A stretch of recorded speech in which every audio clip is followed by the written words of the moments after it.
Welcome back to We Got Goosebumps, a podcast dedicated to the landmark horror series for children. Written by R.L. Stine. Happy birthday, R.L. Stine. Back in the 90s, I'm your bratty younger sister, Dylan. Ooh, and I'm your dad, who has a keen eye for magic antiques. Hello, I'm Travis. And today we have number 28 in the series, The Cuckoo Clock of Doom, which was released in February of 1995. My God, that long ago, huh? Man, R.L. Stine having a birthday today of all days, the day we record this, The Cuckoo Clock of Doom. Which is October 8th. October we might as well 8th, just, sure. Yeah, October 8th, because like we have nailed that down. Yeah. Since we did say it was his birthday, it doesn't change. It's not like Thanksgiving or Canadian Thanksgiving, which is a thing, apparently. What do they think? Who gave them something? They just, I don't fucking, she's too far away right now. It's the 14th this year. I don't know if it changes or if it's the same day or whatever the fuck it works. But, yeah. Interesting. Well, R.L. Stine turning 126 on this fine day, October 8th, 2024. Happy birthday, big guy. Thanks for all the literature. It's made for some good content. And it's the Cuckoo Clock of Doom. Hopefully the clock's not running out for R.L. Stine. I hope he stays with us. I'd like a few more Stine tinglers myself. What if he dies in 2050? That would be horrifying, right? But also amazing. Yeah. Wait, why? I mean, because that's when the clock ends in my book. I don't know if it's the same for you. That's a good question. Because they did change the dates in my books because they definitely updated it for 2015, apparently. So yours, yeah, I'm curious about that because I have the page up here, page 6. We'll read it. But now that we've brought it up, I'm curious about this because this is the only book in my whole collection that I don't have the original of. And mine says the dial starts at 1800, ends at 3000, and the thin gold hand pointed to one of the numbers, 2003. Oh, interesting. Because mine, actually, the clock ends much sooner than that. It ends in 2050. Do you have a hard copy, or were you reading a... And I'm using... well, according to this, it was re-released in January 6, 2015. I'm reading the e-book version. Okay. Is that page 6? In that chapter 1? Chapter 2? Chapter 2. Yeah, chapter 1 for me, around page 6, or 6 in Spanish. For our Spanish listeners, I gave them a Spanish page number of 6. Oh, I'm going to be reading this later. This was a huge waste of time because I'm actually going to be reading this section later. But still, 1800 and ending at 2050. The thin gold hand pointed to one of the numbers, 2015, the year that we're in. Well, no, not really. So that's interesting. So I have the 2003 release. Mine says 2003. That makes sense. There's a 2024 re-release. I'm assuming that one says 2024. And I'm assuming that your digital book released in 2015. So it's interesting. Anytime they release this book, they have to go in and change that number. But why? So yours says the year 3000? Well, it says it goes up to 3000, but mine goes up to 2050, though. Why is it? That's a difference of 950 years. That's not just a small... Why would they change that with the publication date of the book? That's weird. Yeah, I don't know. That is interesting. Well, I haven't dug ourselves a hole. But anyway, I guess bottom line, I just hope R.L. Stine doesn't die before this episode comes out, which will be later in the year. But... Whoa. Oh, the book. When this comes out. When this comes out. Jesus Christ. Sorry. If he dies at the end of the year, we're fucked. You understand that, right? That's not what I meant. Because now it's just kind of... Jovial Bob lives forever. Hopefully this comes out before R.L. Stine dies, which is at the end of the year. That is what you said. I know. I'm phrasing. Let's move along. Personal experience with today's... Did you read this as a kid?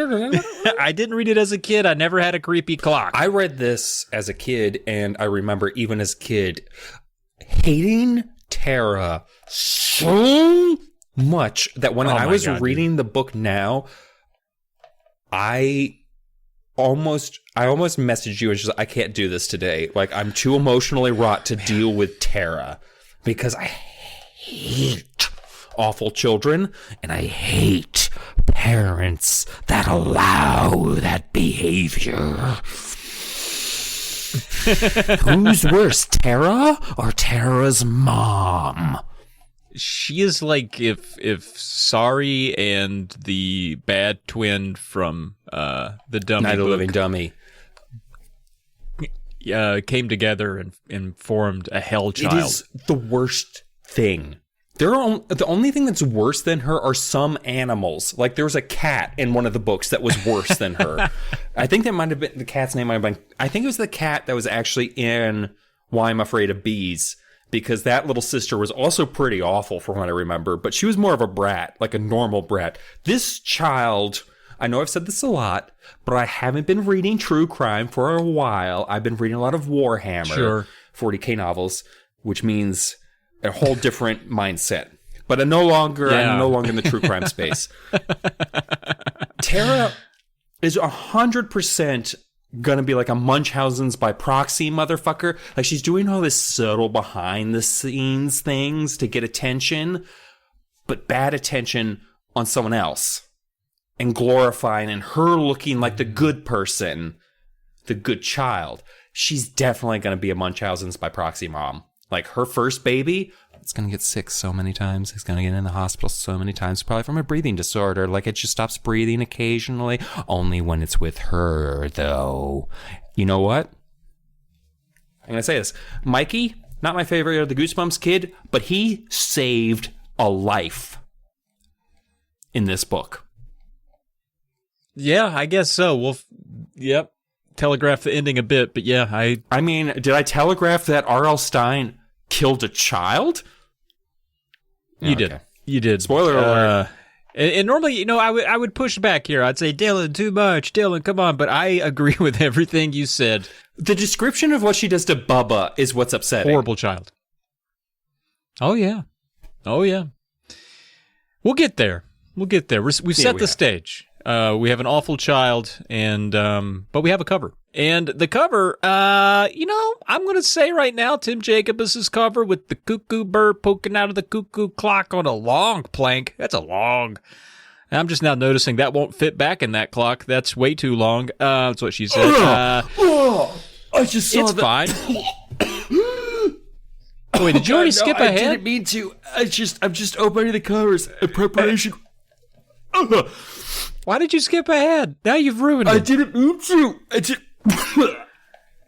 All right. Let's focus on Jacobus for just a second. Oh, God, the UK cover. Oh. Him and his soft edges, his glares and glints, his 90s. I was just trying to be prepared. Accents, but it's fine. For this story, it's very surreal. Like, I think that, the fucking Cuckoo. And I like how pissy. Like, it doesn't look... It just looks mad. And I love the tagline, keep your eye on the birdie. Aw. I feel like, we talked about this a little bit before we record, as always, and I feel like you and I had very different reactions to this. I enjoy this cover. This is my favorite Jacobus? Why have I forgotten how to say his name? Jacobus, if you want. This is my favorite Jacobus cover of this season, I would say. Yeah. Really? Okay. It's pretty good. I do like it. I can't put my finger on why necessarily, but it's more than what's on the paper. It feels like it leaps out of a 90s music video for some reason. It's very surreal in 90s. But then, goddamn, if the UK doesn't do just it's like somebody set Big Bird on fire or so. I don't understand. I don't. This might be their worst. It's a vulture. It's just there's no clock. It's literally what looks like a vulture standing on a board of wood that is sinking into yet another multicolored tapioca pudding. It's what? Yeah. Why is it a vulture? It's not a cuckoo. I guess he's standing on I guess that's supposed to be the edge of the thing that shoots out. At first, I thought it was like a trash can lid. It's not very clear what it is. And his toes are all gnarled up weird. If you got rid of the Cuckoo Clock of Doom on the cover, it would be like, vulture goes surfs up. Like, I don't know how else you would see this except as a vulture surfing. That's what this looks like on a Kool-Aid ocean. It's terrible. And it's like flinging paint off itself. Oh yeah, May that's time. May it's a time vulture. I don't fucking know. We're moving on. I can't. Time vulture. I'm mad. I'm mad about that one. That one's mad. It made me mad again. Yeah. France, I don't know their style, but I like this. Yeah. It's not, I mean, I still think Jacobus is better. It's essentially a metallic bird shooting out of a clock, but it's but it's got that weird little accordion thing. Mm-hmm. I like Instead that. of having it's standing on something, it's got the little accordion out thing. Which I like a little bit better, the mechanical extender. But the Cuckoo itself is metal. And I don't know, I think I have seen Jacobus's cover too often in life, and in my mind, that bird is just always a fluffy yellow bird. Yeah. So this kind of violates it. But good attempt, France. And then the Dutch coming in. Oh, the Dutch. Oh, wow. The Dutch. What are they doing? I love their, again, 18 to 19-year-old depressed Dutch children that are always on the cover. Very, very Dutch. Eating a very big Dutch dinner. Mm-hmm. And it looks very, it looks hearty. Oh, yeah. I guess. I assume that Dutch people just eat carbs and meat. I don't fucking know. But what the fuck with the Cuckoo? Yeah, it's bigger than the clock. It looks like Falcor. It looks like they're supposed to ride that and save a princess or something. Yeah, it's like a ghost. It's a haunted. It looks more like the owl in Secret of Nim. Like its eyes are glowing blue. Like it is a nightmare creature. And again, because I guess in Dutch they're bred hardier, they just look kind of concerned. Well, the boy's not even looking at it. The sister's like, oh no, not the Cuckoo. The Cuckoo of the clock. No. That's my Dutch accent. I don't know. And the kids are way old. I mean, the daughter, if that's Tara, she's 4 years older than she needs to be. And also she looks like, she looks like a Lifetime movie's, like, sister who's raising her brother. Like, she looks like a very mature 17-year-old girl.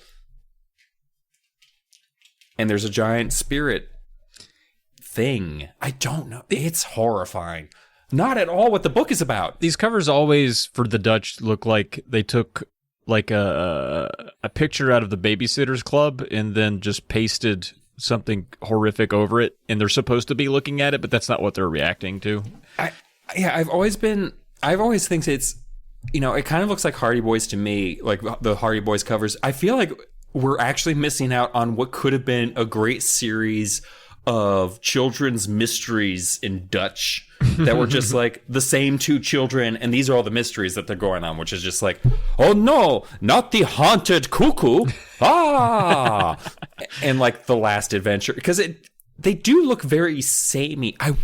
If we look at all the Dutch covers, is it the same two kids on every cover? I think it might be. I'm wondering about that because they always look familiar. Every time I see them, I'm like, I've seen these kids before. Yeah, that girl, she looks pretty familiar.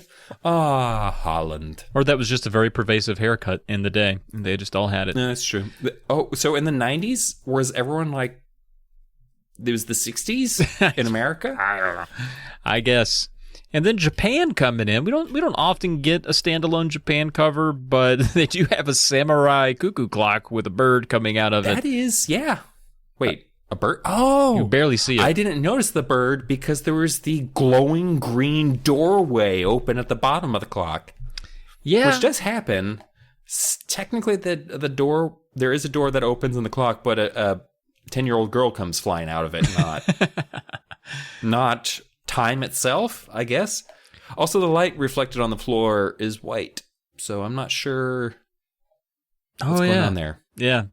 I mean, conceptually, I think they tried to go for like a clock in a spooky room at the very least, but I think this is all Jacobus all day tonight.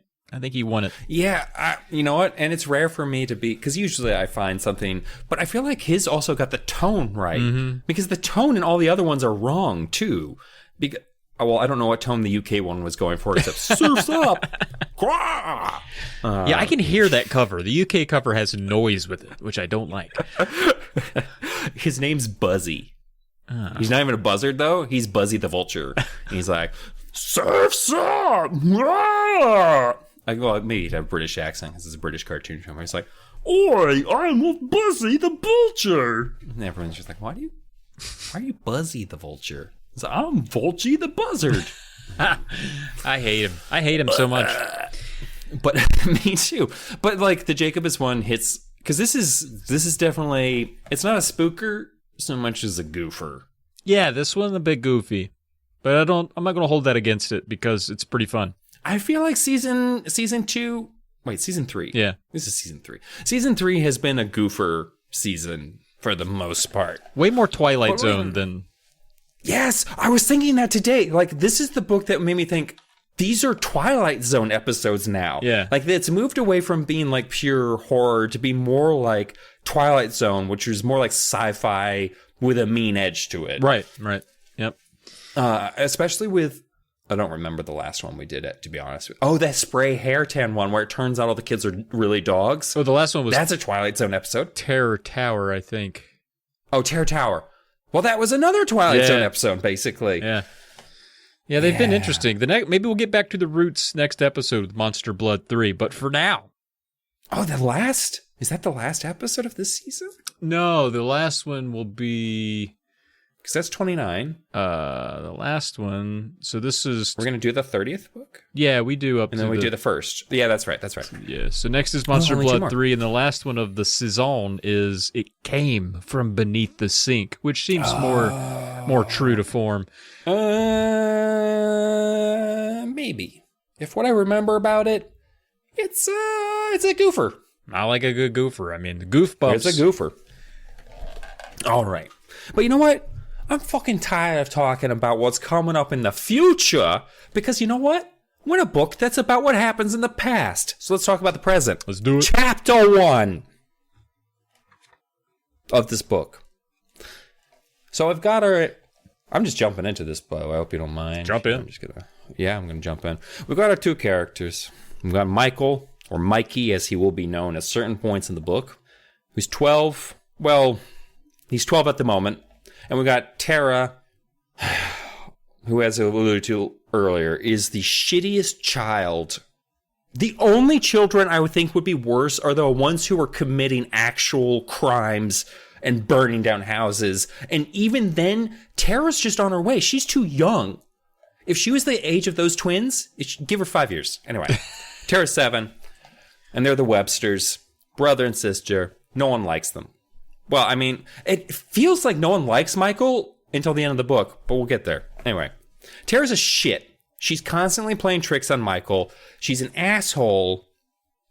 And so it starts with one of her pranks, and she's like, hey, your shoes are untied. And he's just like, no fucking way, Tara. I'm not falling for this bullshit again. You always tell me my shoes are untied. Whatever. So he just keeps stepping forward without looking down. Because he knows better, and then he feels himself step in something, and he looks down and realizes he stepped into a giant wad of gum. Womp womp. And Tara's just like, should have looked down. Flips him off a couple times, like, Tara, I swear to fucking God. He chases her into the house. He's going after Tara. So this is annoying enough, but this is the part, especially as a kid, where I get so mad. The mom is just like, hey, Michael, stop chasing your poor baby sister, and you're tracking gum everywhere. Michael's just like, hey, Ma, she tricked me into walking into the gum. And she's like, you need to better shut the fuck up. If you talk shit about Tara one more time, we're going to put you in the cellar. Stop it. And Michael's just like, this is how it always is. Every single day. Like, Tara does some shit to him. Mom never backs him up. And he's stuck being angry at Tara. But you need to remember how annoying Tara is, because you might have different feelings later in the book to it. Just remember. And we haven't even scratched the surface yet. No. We haven't even scratched it. God, she sucks. But I love what comes up next because, oh my God. Who hasn't been there, right, guys? Because what happens next? Dad likes to buy things without talking to his significant other. And sometimes it's a giant eyesore that he wants to put in the living room because they get a delivery. Hell yeah, dude. And it's a fucking it's delivery men with like something wrapped up in like not plastic, but like the moving blankets, like padded blankets, I bet, getting inside the house. Everyone's excited except for Mom, who's probably just in the corner, especially when we get to the argument they have in the antique store later. Oh, yeah. Which is, awkward. Like, that's in the middle of a small store, I'm assuming. Like, because it's just one guy who works there, and they're just screaming at each other. Yeah, that was the most, like... I might have been projecting a little bit, but still. I think it was the most, like, domestic, like, the biggest domestic dispute we've encountered so far is two parents yelling at each other. I don't feel like we've gotten that before. In the middle of a store! Yeah. It happens, though. But you get the feeling it's kind of like a young couple parent thing. Anyway, who cares?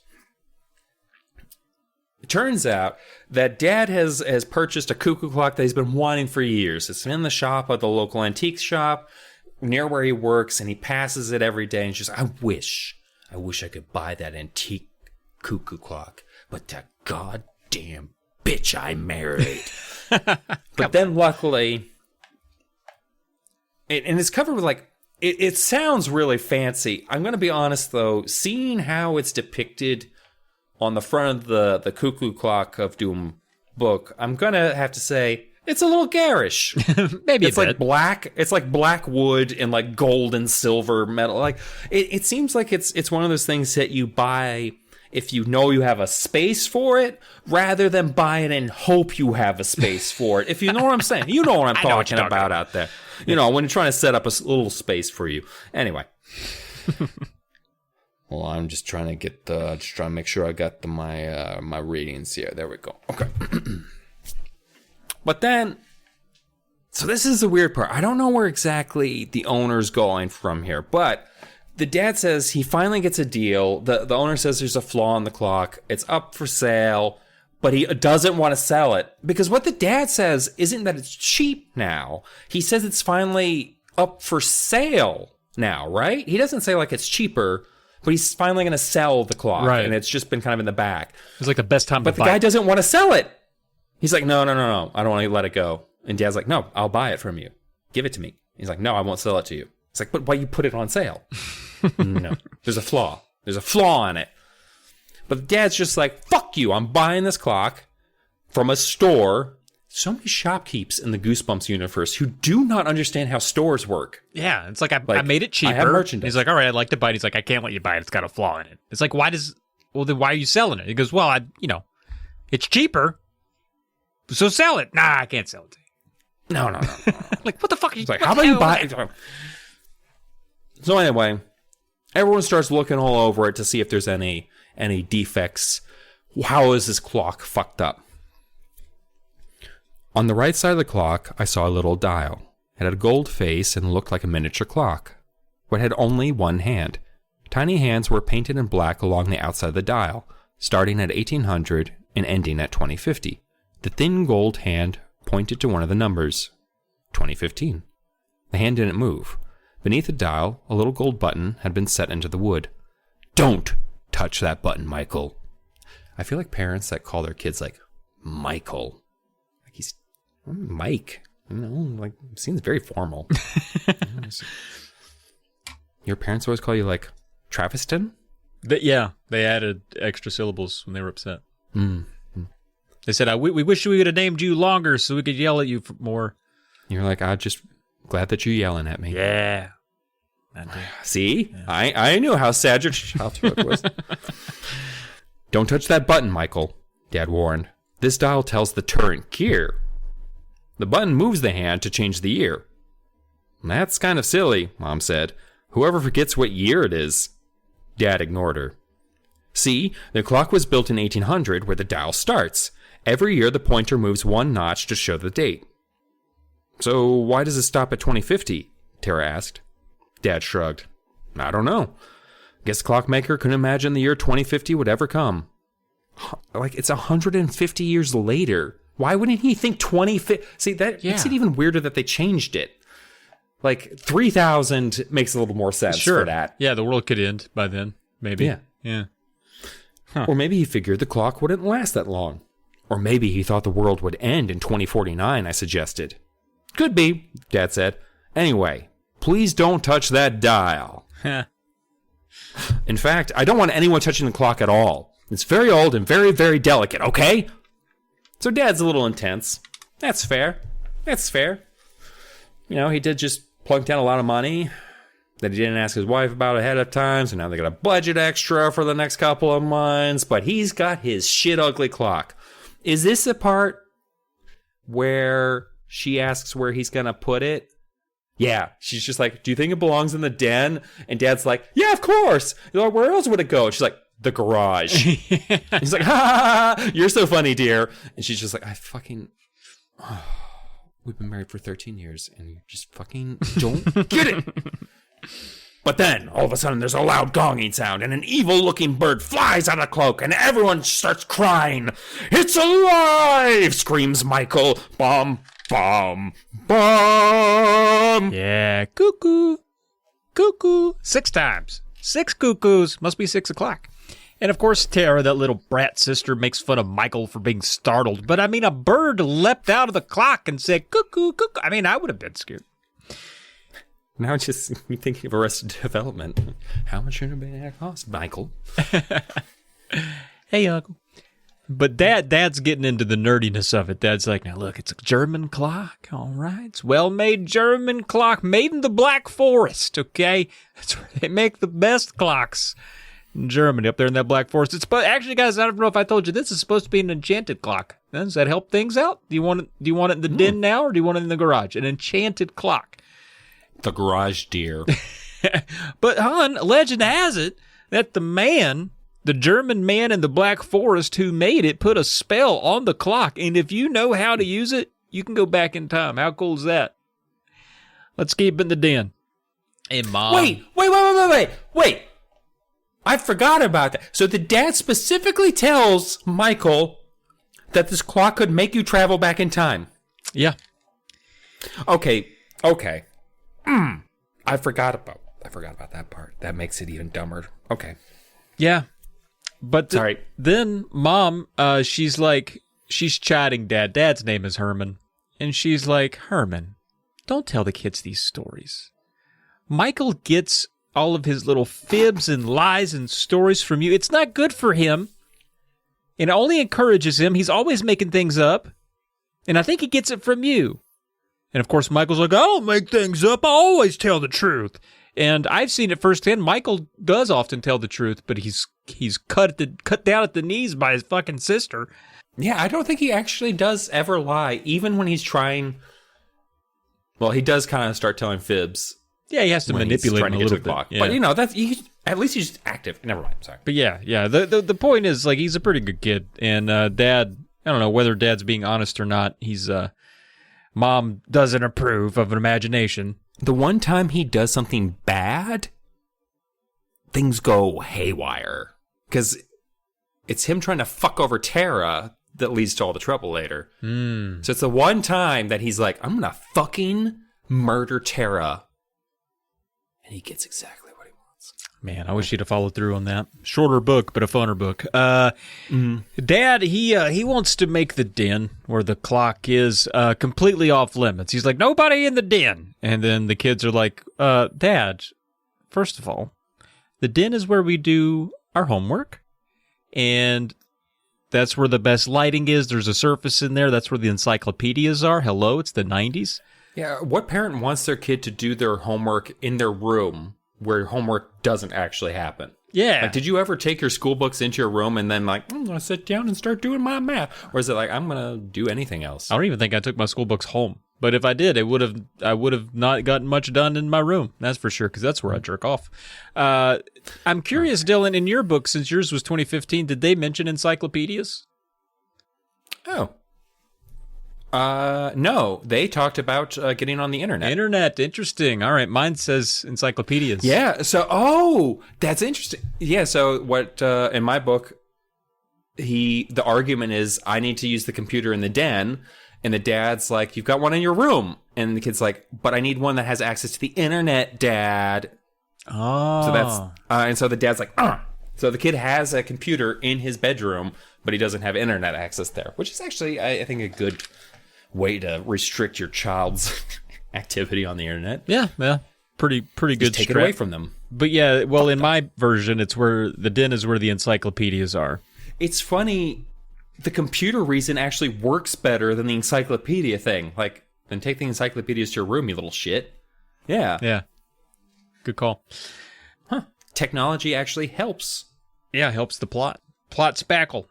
Well, he needs to use the encyclopedia. The dad's like, the whole encyclopedia? And anyway, Tara also cons her way into doing it because she's like, I'm doing research on something that needs an encyclopedia. And Dad's like, well, whatever.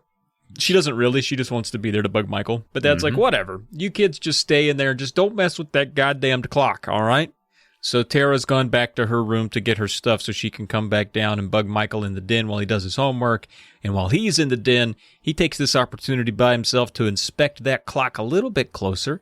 He's looking it over and he sees there's a big door in the center and he's curious about what's behind it. He's like, maybe the gears or something? I don't know. And he looks around, makes sure there's no one's around, and then he opens up that little door. And an ugly green monster bursts out of the clock and grabs him and knocks him to the ground. What the fuck? Bum, bum, bum. It's still fucking attacking him, swiping at him. He's jumping back and it's growling. And then he realizes, fucking Tara. A Halloween get-up. She's jumped out of the clock, startling Michael. Dad runs in. He's fucking like, what the fuck is going on with my clock in here? What the fuck? I don't understand why, but Tara's just like, fucking Michael was digging around inside your clock. I think he was trying to masturbate in there. I don't know what the fuck was going on. He's just being gross and weird. And Dad's just like, thank you, Tara, my monster child, still dressed as a horrifying monster. Michael, get away from my clock. Ah! And Michael's just like, the whole time, he's like, she's dressed as a literal monster. This couldn't be clearer. And Dad's just like, you need to stop making up so many lies. It's like, maybe your mom's right about your imagination. Michael's just like, listen, I got to tell you a couple of specific events that aren't going to come up later, but my sister's a bitch. First anecdote. My birthday was 3 days ago. And Michael goes into talking about it the day of his birthday. His parents are all aflutter and excited, which makes me think, like, oh, they're decent parents. It sounds like they actually put together a pretty good shindig for him. His mom's just like, you can't go into the garage because there's a smelly pile of garbage in there. And Michael's just like, okay, so you don't want me to go in the garage. You could have just said that. That's fine. But I need to fix the lock on my bedroom door because Tara broke it kickboxing. That detail cracked me up. Like, that's just a thing that happened. Like, I tried to picture that. Like, I guess she was trying to get in and just kicks the doorknob off or something, probably. But I like to also pretend that she was literally practicing kickboxing. Yeah. So that's he's like, I need the thing. His dad comes out of nowhere. He's like, I'll fix the lock. Don't you worry, buddy. I'll do it right now. Bop, bop, bop. Goes and fixes the lock. There's this thing that keeps happening where Tara keeps tearing a crepe streamer from the ceiling, and the dad comes by and is just like, what the fuck? This keeps falling down. Takes it up. Tara comes by, tears it back down again, because she's just an awful little shit. Mm-hmm. And so right before the party starts, the parents are just like, all right, we want to show you something in the garage. And Michael's like, oh, what about the giant stinky pile of garbage? And his parents are like, oh, we made that up. We're very clever. And Tara takes a moment to be like, he must have been a real fucking stupid shithead to believe Mom. And Mom's just like, you're right, Tara. You are a stupid little shit, Michael. Okay, the mom didn't say that. Tara did say a child version of what I just said. And they go into the garage, and it's a brand new 35 speed bike. How many speeds was your bike? Because I'm pretty sure mine was like 21 speeds. I think 21, yeah. Okay. I didn't know if they added a couple dozen more speeds because it was 2015 or whatever. Anyway. And he's all excited. Tara immediately jumps into the bike, knocks it over, and gets a huge scratch on it.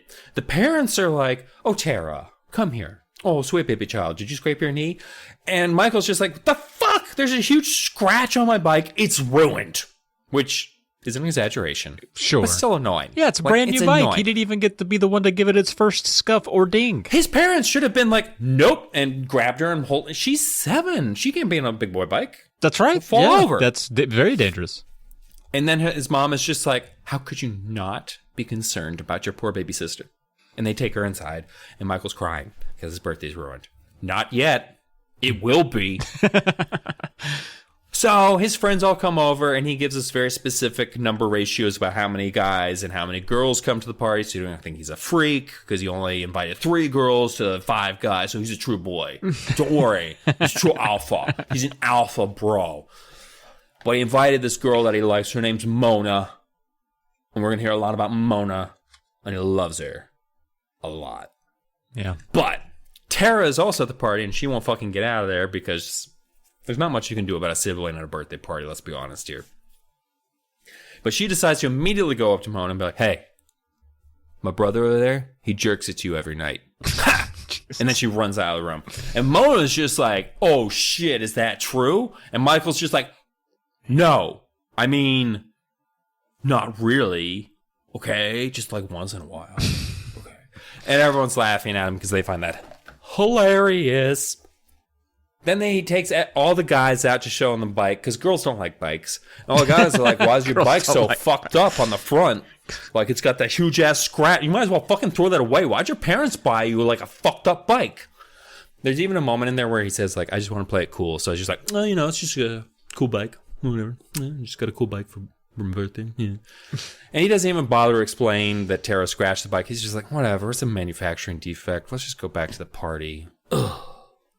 Goes back to the party and finds out that Tara has opened all of his birthday presents. I can't believe they let her get away with that. Everybody was there watching. She gets away with so much bullshit. I mean, even the other people at the party didn't say anything. They were all gathered around because they thought she was a hoot. She was a total riot to them. Because then it even gets to the point where she opens up the present for Mona and it's a CD. She's like, oh, this is a good one. There's a lot of love songs, Michael. And everyone's just like, Tara's hilarious. Oh, God, Michael, you're a fucking asshole, and we love Tara. So then he's responsible for carrying his birthday cake to the kitchen table, which I find odd, but whatever. So as he's doing that, once again, Tara trips him. He falls, lands face first in the cake. And his parents are just like, stop ruining your own birthday, you little shithead. Why would you watch where you're going next time? Jesus Christ, Michael. Go to your room. Well, the last part didn't happen, but they did yell at him. Yeah. His mom literally said, like, you be more careful, Michael. Don't make your child carry a giant birthday cake, maybe. Anyway, not a great day. And it's his birthday, so he's a little muffed. Miffed. Not muffed. Muffed is good.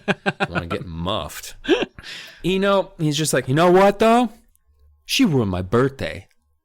But ruining my birthday wasn't the worst thing Tara's ever done to me. No one possibly could believe the worst thing.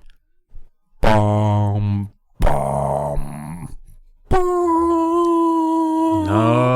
No. Wasn't the worst thing. That worst thing happened a full week before his birthday. Before what Dylan just read to us and walked us through. Now, this other thing was a little bit sooner, and it went a little bit something like this. Mona and her 2 friends, Cece and Rosie, were coming over to rehearse their lines in a play called The Frog Prince. And essentially in the play, Michael plays the frog. He has a frog get up, a whole costume. Mona plays the princess. He's at some point in the play supposed to get a kiss from the princess, turn himself from a frog back into a grown man boy. Well, the girls come over, and Michael decides he wants to be in his frog costume when they show up. He said, that'll be funny. That'll be a good gig. I'll open the door. I'll be in my frog get up. All the girls will laugh. It'll be cool. And he's a guy, Tara, go answer the door. I'm going to go put on this frog costume real quick. So he runs upstairs. He's trying to get this frog costume on. He's putting it on, but the goddamn zipper's stuck on the thing. He can't get the zipper up. He's there in his underwear inside a half of a frog costume. He's got this zipper. He can't fucking get up. And I can just already feel the embarrassment sweat pouring through him. He's like, fuck, dude, I got to get this zipper fixed, bro. And then he can't get it. And he doesn't hear footsteps or anything, but he does. I guess he feels the draft of his bedroom door creaking open, and he looks over. And sure enough, Tara's standing there with the girls. And she says, he told me to bring you up here. And he's just standing there in his underwear, fussing with this fucking frog zipper, dude. Super embarrassing. He's probably... Oh, it's fussing with my frog suit. Buddy, I mean... I don't know why came out like a Sling Blade line. I'm always fucking with my frog suit. I put mustard on it. You do? That's weird. But it's embarrassing that he can't get his frog zipper up and he's in his underwear and 2 middle school girls saw him. If it was part of 2 books ago, they would have seen a lot of undue body hair on the fella. But thank God our guy Michael's put together all right, I guess, in the hair department. Anyway, it gets worse, actually. You thought getting caught with your pants down halfway inside a frog wasn't weird. Check this out. 2 days before the underwear disaster, Michael's playing basketball. All right, as one do in a Goosebumps book, a little bit of basketball, and he's got a big bud, Kevin Flowers, large dude, big tall fella, and I don't really think a bud, considering what happens, just kind of like a neighborhood douchebag. Yeah, true. It seems like he's like friendly enough with Kevin, but Kevin is also just like a no nonsense jock who will like turn on you. Beat the shit out of you. Yeah. So he's a big old large guy. He's very good at basketball. All right. Michael must not be too bad. He likes playing basketball with Kevin. But Kevin likes the Duke Blue Devils quite a bit and has a hat as a like. Go Tar Heels. Sure. We got an alum of UNC over here putting up his Dukes. Fuck the Devils. Like any kid that supports a team in Goosebumps, got to have the hat. Right, so Kevin's got a Blue Devils hat. Of course, he's not going to wear that playing basketball, get it sweaty. He's got it over there on the bench. Now, all of their stuff, including Kevin's hat and their backpacks from the school day, are off to the side. And then at some point while they're playing basketball, Michael spots Tara, that little evil sister of his, lurking around. And he's like, what is she doing over there? And he tries to ignore her because he's like, she's probably trying to distract me and mess me up, so I'm just going to ignore her. And then eventually she leaves, and he kind of thinks he's won that battle. He's like, I didn't give in to her. She went away, thank God. But then after they play basketball, big old Kevin walks over, and he can't find his fucking hat. And he's looking around for the hat. And it turns out Tara had stuffed Kevin's hat into Michael's pack. And Kevin finds out, he gets mad, and he beats the shit out of Michael for stealing it, because that's what it looks like happened. And it was really hard for Michael to explain his way out of it. So now he's all beaten up. He got beat up by Kevin. And Tara teases him about it when he gets home, and Michael's obviously very mad, as one would be, and he slams the door on her, and then he gets in trouble for slamming the door. Michael, don't slam the goddamn door in the house. God, I've had enough with that boy. Jesus Christ, Herman, let's just get a different boy. Now, what if we mind swap him? Yeah, what if we'll send him to Mind Blowers. Send him to Mind Blowers, make him a bee. Now, at the very end of the chapter here, we get a quote from... Mind Blowers was a fine establishment. It was the other place that bee swapped. Oh, yeah. So at the very end of chapter 4 here, we get a little quote from Michael who says, now you know why I did the terrible thing I did. Anyone in my place would have done the same. Bum, bum, bum. Ooh, what did he do? I love that you might think that he's talking about what he does in chapter 5, but what he's really talking about is what happens by the end of the book. She deserves everything she gets. So Michael gets an idea. He knows that Tara has already been caught once. She actually got caught trying to fuck with the clock. Mm-hmm. Her dad, Herman came over. Her dad, his name is Herman. We find that out later. Sorry, spoilers. Herman comes in and he's just like... No, I've already referenced Herman. That's all good. Okay. Herman's just like, don't you touch my... Oh my God, Tara. You've broken my heart. Don't ever touch the clock again. And Herman runs out of the room. But Michael's just like, fuck yeah. They saw her fuck with the clock once already. Like, direct hands on the clock. I'm going to fuck with the clock. They'll blame it on her. Mm-hmm. Clever, Michael. Mm-hmm. Except there's 2 children. Each child has been caught fucking with a clock once each. Come on, Michael. You gotta have her get the rope out. Whatever. It doesn't fucking matter. More rope to hang herself than just one incident. So near midnight, he waits for everyone to go to bed, because Goosebumps kids know you gotta wait for the parents to go to bed before you start dicking around with magic shit or your worms or whatever the fuck. Sneaks into the den, And he's just like, oh man, this is going to be great. Waits until a strike of midnight. Cuckoo comes out. It's just like, Cuckoo! And Michael's just like, boom, got it. Whatever his faults, great reflexes on this kid. Even as a toddler, we find out. Grabs that cuckoo as it comes out, and then grabs the head, twists it around so it's facing backwards, and lets it go, and it continues to do its cuckoo, cuckoo, cuckoo for 12 times, I'm assuming. Jesus. And then goes back inside. And he even makes sure to point out that it continues to cuckoo while facing backwards the whole time. Which is kind of funny, but yeah. And yeah, you know what? It's not the worst. Like, it's a nice touch. I kind of like it. It's borderline supervillain. You know, there's almost a level of, like, maliciousness to the whole thing that's a little more than just, like, really what he should have done is, like, scratched the clock or something and been like, I saw Tara dicking around with the clock hands again. That would have been believable. The fact that she turned the head around backwards and left it, too much. Too much. So he goes to bed. He's super sad that his dad's going to beat the shit out of Tara.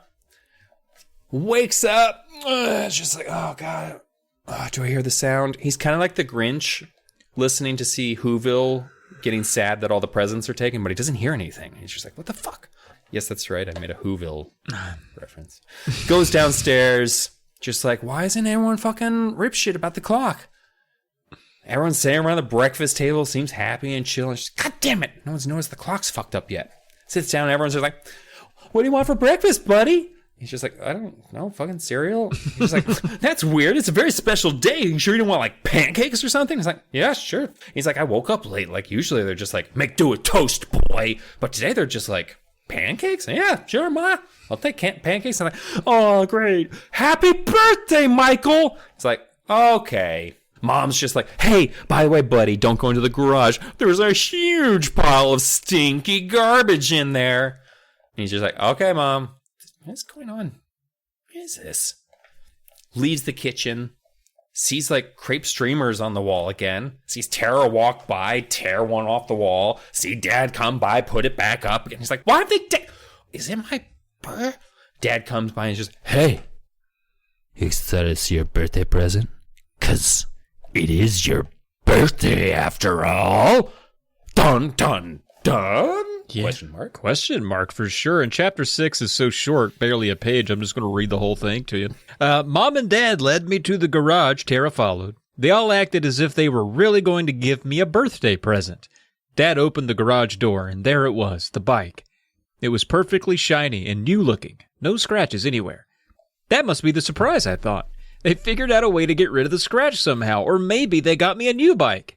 Do you like it? Mom asked. It's awesome, I replied. Tara said, cool bike, Mike. Mom, I want one of these for my birthday.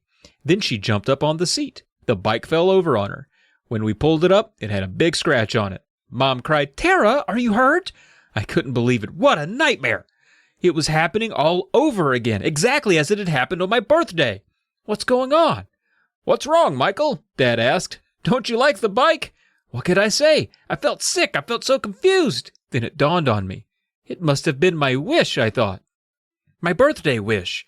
After Tara tripped me and I fell on my cake, I wished I could go back in time and start my birthday all over again. And somehow my wish came true. Wow, I thought, this is kind of cool. Let's go inside, Mom said. The party guests will be here soon. The party? Oh, no. Please, no. Do I have to live through that horrible party again? Bum, bum, bum. Party time. Oh, yeah. Yeah, Michael had to live through the whole nightmare again. All right, I'm going to give a little bit of spackle for the events that are to follow. Okay, all please. Right, you ready to bear with me? Sure. There's different theories of time travel through all kinds of pop culture. You have the nothing ever changes no matter what you do rule. There's the you can change whatever the fuck you want and consequences be damned rule. Blah, blah, blah, blah, blah, blah, blah. There are time travel things that are kind of more like time is like you can change it, but it's kind of fights you and it's inflexible about it. It's hard to change it. And Michael does act like a fucking dingbat through this, but I do feel like there is this weird feeling of momentum where like, especially on times where, like, the time he didn't remember daycare, and he just kind of basically repeated the daycare day without realizing, because he was just like, shit, isn't this the year I broke my... Right. That whole thing. So I feel like there is a level of, like, things are railroading him a little bit in spite of what he does. It is still kind of fucking frustrating how long it takes him to be like, can I change things? Anyway, that's my spackle. Yeah, thank you. Because it is true. My biggest frustration with the book is that he doesn't try to change anything for a long time. He does in this chapter, but it doesn't work. So I don't know. Never mind. Just let's get to it. Yeah, we'll get there. So everything continues to happen like it did. The bike gets scratched. Tara opens all of his presents. Michael's just like, can you just fucking lock her in her room? And his mom's just like, no, Jesus, you're a dick sometimes. Like, I understand, like, that you guys have moments, but, like, Jesus, really? Your birthday? Be a nice guy. But it just keeps happening. He tries a little bit sometimes, and it just pushes back. Mom's like, hey, do you want some cake? And he's like, okay, I'm going to change it this time. No matter what, I'm not going to fucking trip. I know what happens. I just avoid Tara. Yada, yada. Well, we're going to try it. We're going to try and change the past. Can I do it? Bum. Well, can he do it? Bum. Well, he's got this cake. He can't get it on his face. He's going to try to avoid the whole face splat of the cake. And he tried to anticipate Tara's trip attack. So he's moving slowly. Because he's like, I don't want this to happen again, man. Where's it coming from? Where's she at? I assume she's behind the door. I'm going to read a little bit here. Carefully, watching closely, I stepped through the door. One step. So far, so good. Another step. I stood inside the dining room now. I'd made it. All I had to do was get to the table about 5 steps away, and I'd be safe. I took another step forward. Another. Then I felt a tug on my foot. Tara reached out from under the table, so that's where she'd been hiding. I knew it now. But it was too late. Everything seemed to move in slow motion, like in a dream. I heard an evil giggle. She grabbed my foot. Oh no, I thought. It's happened. I lost my balance. As I fell, I turned my head and glanced back. Tara sat under the table, smirking at me. I wanted to kill her.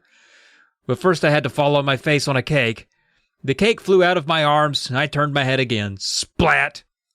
Everybody gasped with laughter. I sat up and wiped the frosting from my eyes. Mona leaned over the table, laughing harder than anybody. The second time was more embarrassing than the first. I sat on the floor, my face covered with cake, thinking, how could I have been so stupid? Then he goes on. He survives the rest of the party, and then he tries to get some sleep. And he's hoping that when he wakes up in the morning, somehow magically everything will be back to normal, and that wish was fulfilled, and now it's checked off, and now life's back. But he can't sleep. He's having too many nightmares. He keeps reliving this horrible party in his mind. It's just the worst thing to happen to the poor guy. So he gets out of bed about 3 a.m. and decides, man, this is heavy. I got to talk to my folks about this. Something's going on. It's not right. So he goes and he wakes them up. I do like there's an interlude where he tries to wake up his dad, and the dad is written as the most typical dad being woken up in the middle of the night. He's like, what? Huh? Michael, what? Huh? What? Yeah, the whole time, every time it's like, is that Michael? Go back to, that's where we find out his name, I think. He's like, go back to Herbert, go back to sleep, Herbert, or whatever his name is. Herman. Is it Herbert? Herman. Yeah. Herman. But he does wake them up. He tells them about this weird repeat he's experiencing and about his wish and about how his birthday was ruined by Tara twice. His parents are very obviously annoyed by this, and they tell him, he's like, honey, just get back to sleep and stop thinking about your birthday. It's still 2 days away. Bum, bum, bum. I thought that was a fun cliffhanger, too. That was a good way to set that up. Yeah, and I also love, like, this is one of the few Goosebumps kids who doesn't keep getting into trouble bringing the same thing up over and over again, because every time he brings it up, it's new to his parents. Yeah, that's a good point. It's like, guys! And they're just like, this is the first time we're hearing this. You're so cute. So he's confused, and he just, like, checks his watch, and it's just, oh, fuck, it's February 3rd. It's 2 days earlier than it was before. It should have been February 3rd. Am I going back in time 1 day at a time? No, Michael, because you didn't go back 1 day the last time either. Like, what the fuck are you talking about? But then he finally puts it together. He's like, oh, it wasn't my birthday wish. I think that's what was still throwing him. It was like, why is my birthday wish putting me back to this day? Oh, fuck, it wasn't a birthday wish. It was the cuckoo clock. I turned the head around. Oh, that makes sense. Perfect time travel rules. I turned the head of a cuckoo clock around backwards. I go back in time. I just need to turn it back around. Easy fix. Goes down into the den and like, the cuckoo clock, it's gone. Bum, bum, bum. Yeah, of course it's gone. Dad hadn't gotten it yet. His poor parents. Yeah. He runs now to wake up his parents.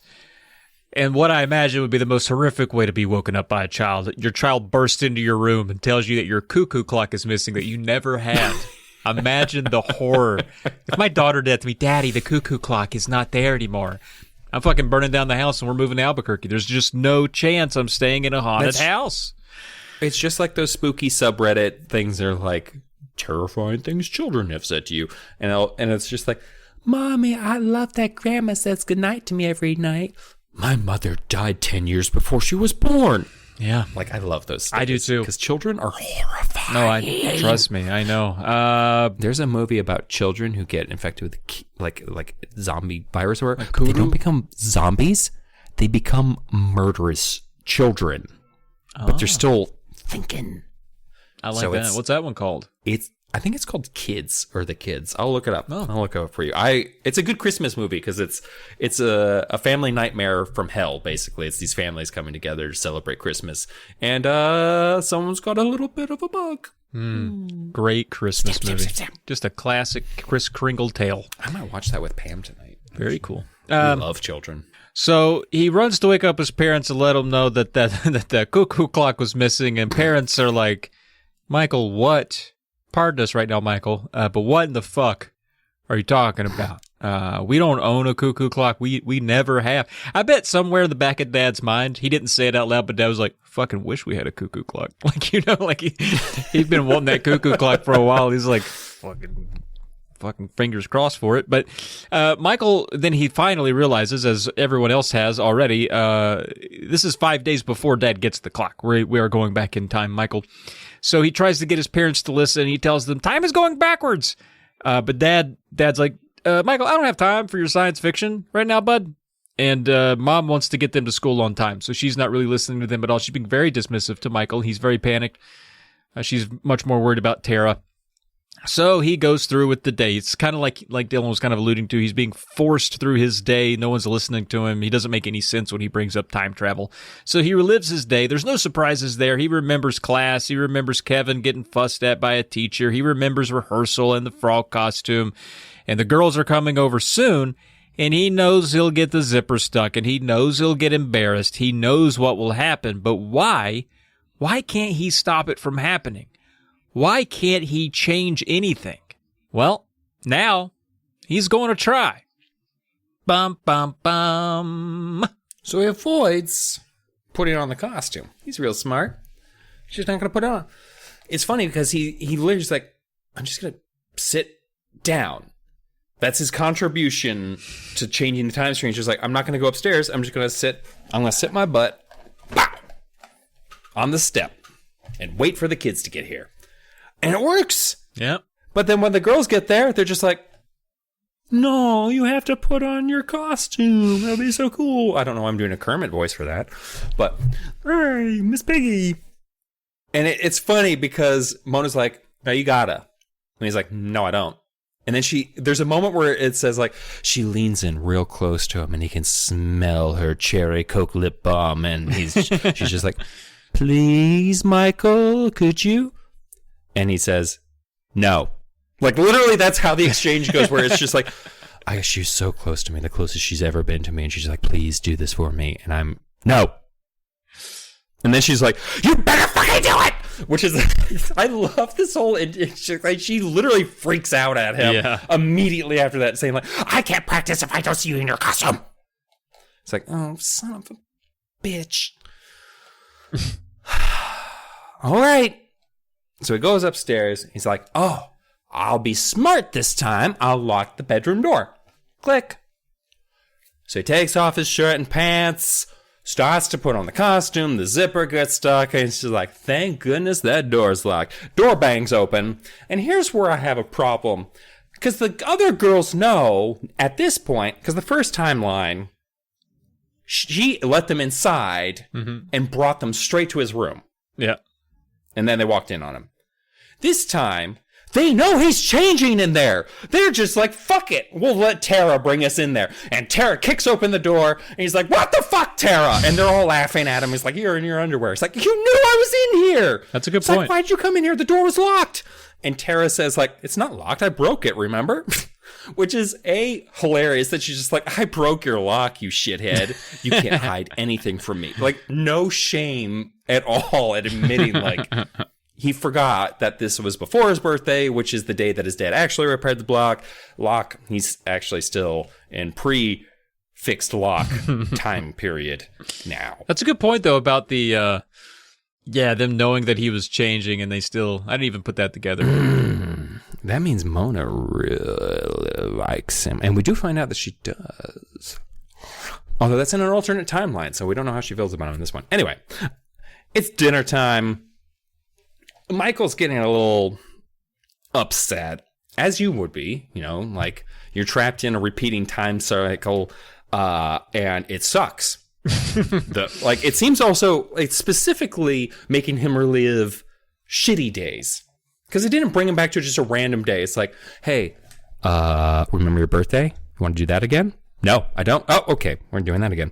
Hey, remember when you got fucking embarrassed in front of the girl that you really like? Do you want to do that day again? No, I don't. Oh, guess what? Yeah. Repeat. Why? And then anyway, we'll get there.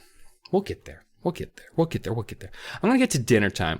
We do love an R.L. Stine dinner scene. And it's been a while. I feel like it's been a while since we had a dinner scene because we were in Terror Tower last time. We had a bunch of hairy boys running around turning into dogs, and I don't remember them eating dinner in that one. Might have been a little bit of hair. Yeah. This of eating hair. I think he was scooping up hair in his spaghetti. So I'm going to read about our little dinner experience. So a little dinner theater. In that it's theater about dinner, not... Anyway, I watched Mom, Dad, and Tara eat dinner as if nothing were wrong. They sat calmly around the table, saying the same things they said last time. Mom and Dad must notice that something is weird, I thought. They must. So why don't they say anything about it? I waited for Dad to finish telling us about his day at work. Then I brought up the subject again. I decided to take it slowly. Mom? Dad? Doesn't this dinner seem a little bit familiar? I'll say, Dad replied. It reminds me of the lunch we ate at the vegetarian restaurant last month. Mom glared at him, then at me. What are you trying to tell us, Michael? She said frostily. Are you tired of eating healthy food? I am, Dad said. Me too, Tara chimed in. No way, I insisted. You don't understand. I don't mean that we've eaten food like this before. I mean that we've eaten this very meal before. We're eating it twice. Dad frowned. No weird theories at the dinner table, please, Michael. What a rule. I weren't getting it. I plowed ahead. It's not just this dinner. It's this whole day. Haven't you noticed? We're doing everything over. Time is going backward. Shut up, Michael, Tara said. This is so boring. Can't we talk about something else? Tara, Mom scolded. Don't say shut up. She turned to me. Have you been reading those comic books again? I grew very frustrated. You're not listening to me, I cried. Tomorrow is going to be yesterday, and the day after that will be the day before. Everything is going backward. Mom and Dad exchanged glances. They seemed to be sharing a secret. They do know something, I thought. Motherfucking cunt! They do know something, I thought with excitement. They know something, but they're afraid to tell me. Mom gazed at me very seriously. All right, Michael. We might as well tell you, she said. We're all caught in a time warp, and there's nothing we can do about it. Bum, bum, bum. Sorry, I hit the wobble bar. Mom pushed back her chair. She walked backwards to the stove. She started dishing rice from her plate into the pot on the stove. Easier in Rome? She asked Dad. Huh? Isel say? Dad replied. Oot Tara said. She spit some rice out on her fork and dumped it back on her plate. She was eating backwards. Dad stood up and walked backwards to Mom. Then Tara skipped backwards around the kitchen table. They were all talking and moving backwards. We really were in a time warp. Hey, I cried, it's true. Why wasn't I talking backwards too? No, Rom, Tara said. She cracked up first. Then Dad started laughing. Then Mom. They had been goofing on this fella. Tara just calling him a moron there. Pretty funny. It's so fucked up, but also I love that she called him a moron backwards. I don't know why, but that final touch was like, this is really fucked up, this whole thing that they just did to him. But also hilarious that everyone just went all in on it. I know. It was crazy. And like no 7-year-old's catching on that quick and like helping out in the prank. But she's also a monster. She's diabolical, man. I don't like her. I don't trust her. I don't feel good about it.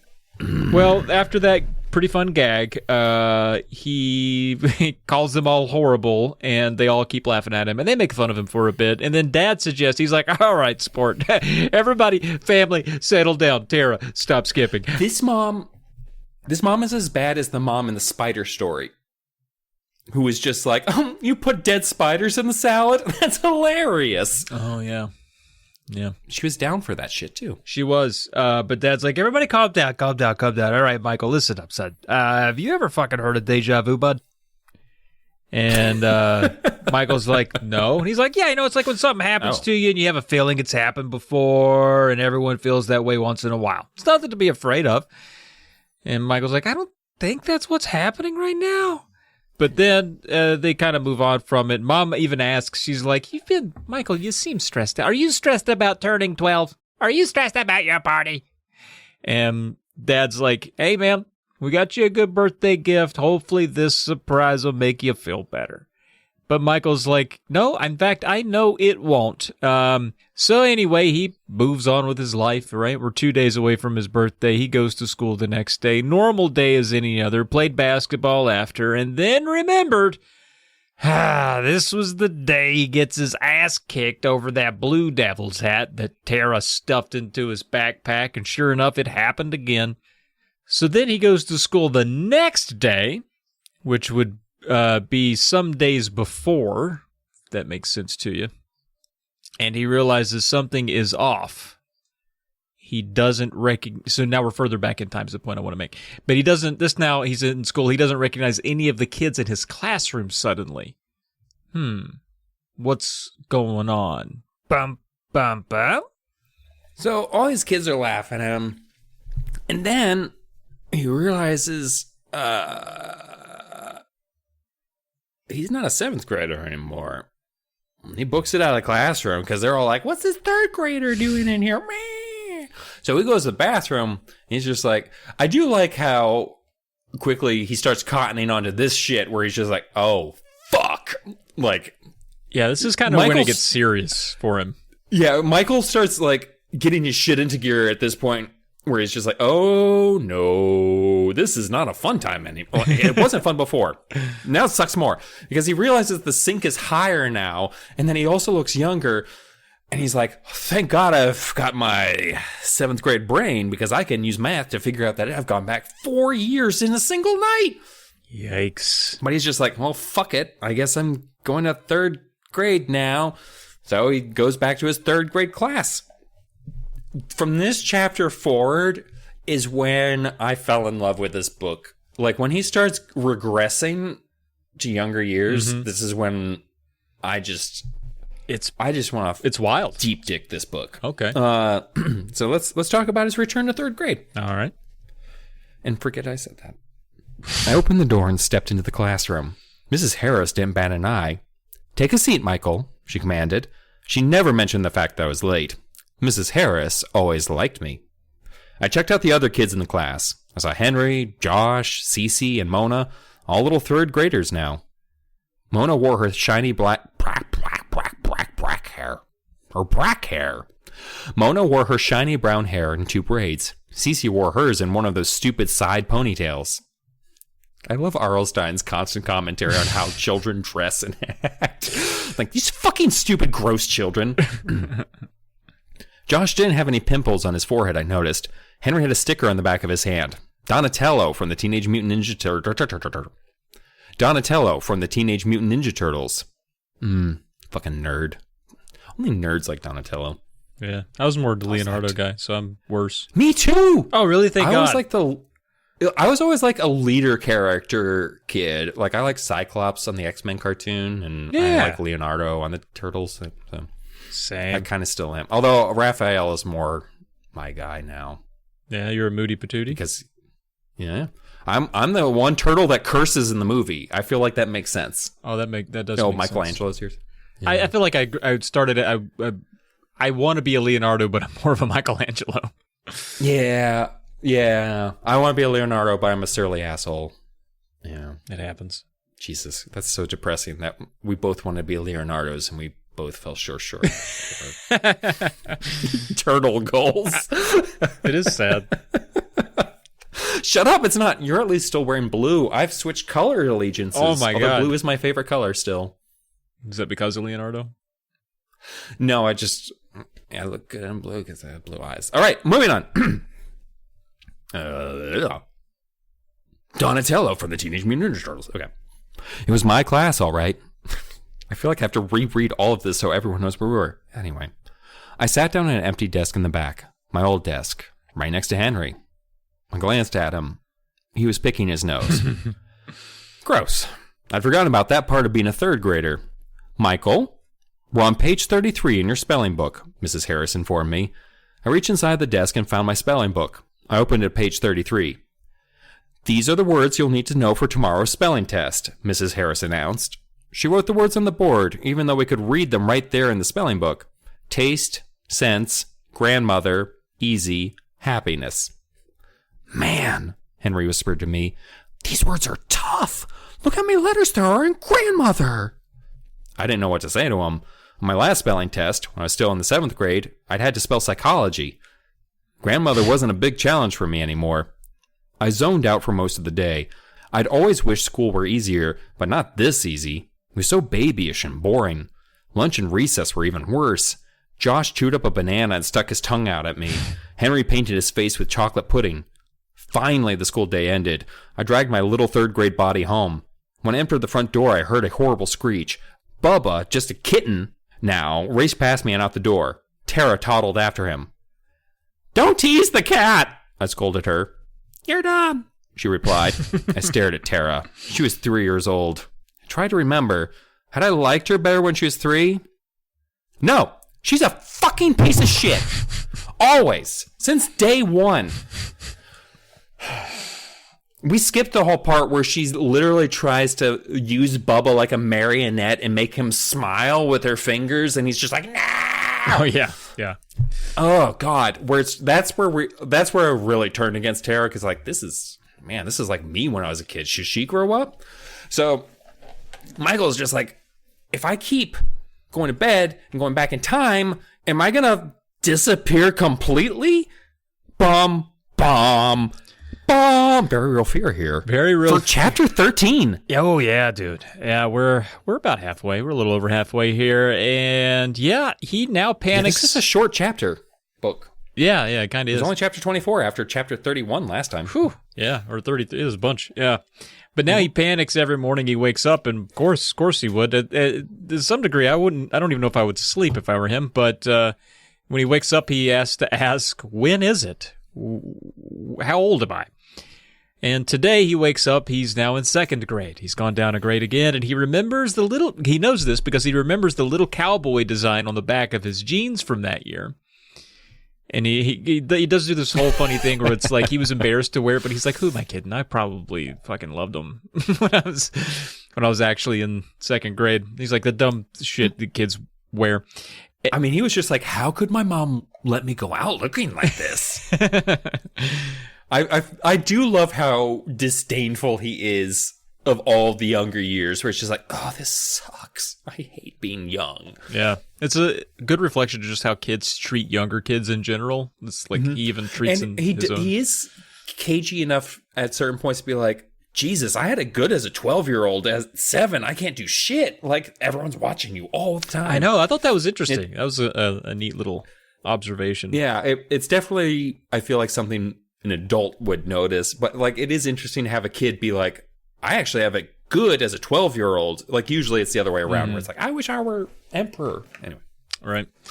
Tara is now 2, and he comes downstairs. She's watching cartoons, and she's being really cute, and she begs Michael for a kiss. And he's like, man, was she nicer when she was 2? And so he's like, oh, okay, well.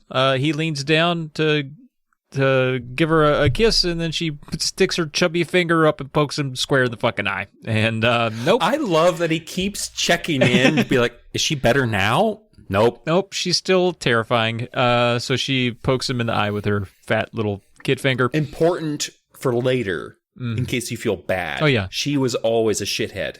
Nothing turned her bad. No, she just came out that way. Sometimes they're born wrong. Mm-hmm. Straight out the womb. In school, again, back in 2nd grade, he's bored as hell, and he finally has the idea to go to the antique store where Dad got the clock, because Dad had wanted this clock for 15 years, which would indicate that it should still be in that antique store.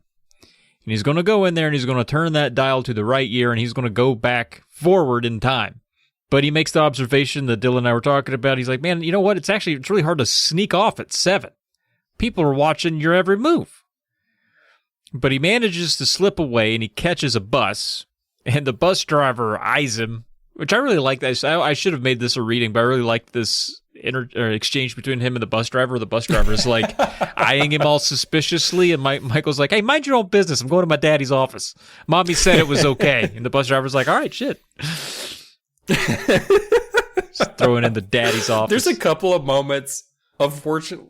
I wish there were a couple more, like, where he's just like speaking above his age and people are reacting weirdly to it. Yeah. So he does manage to catch the bus. I think he had some change in his pocket or something. He was able to make it work, and he gets off the bus at the antique store. He walks by. He sees the clock in the window. He's like, shit, there it is. All right, I can go in there and I can do this. And he walks up to the door, but it's locked. And there's a sign on the door that says, closed for vacation. Ah, fuck. Ba-ba-ba! I love that whole chapter. Like, it was such a good, like, little kid negate. Like, I just liked it. Anyway, so he freaks out. He's just like, I can't hang around and wait for it to not be vacation time. What if I wake up next time and I'm a goddamn baby? And he realizes there's only a thin pane of glass separating me from that clock. Yes. And he's a desperate boy.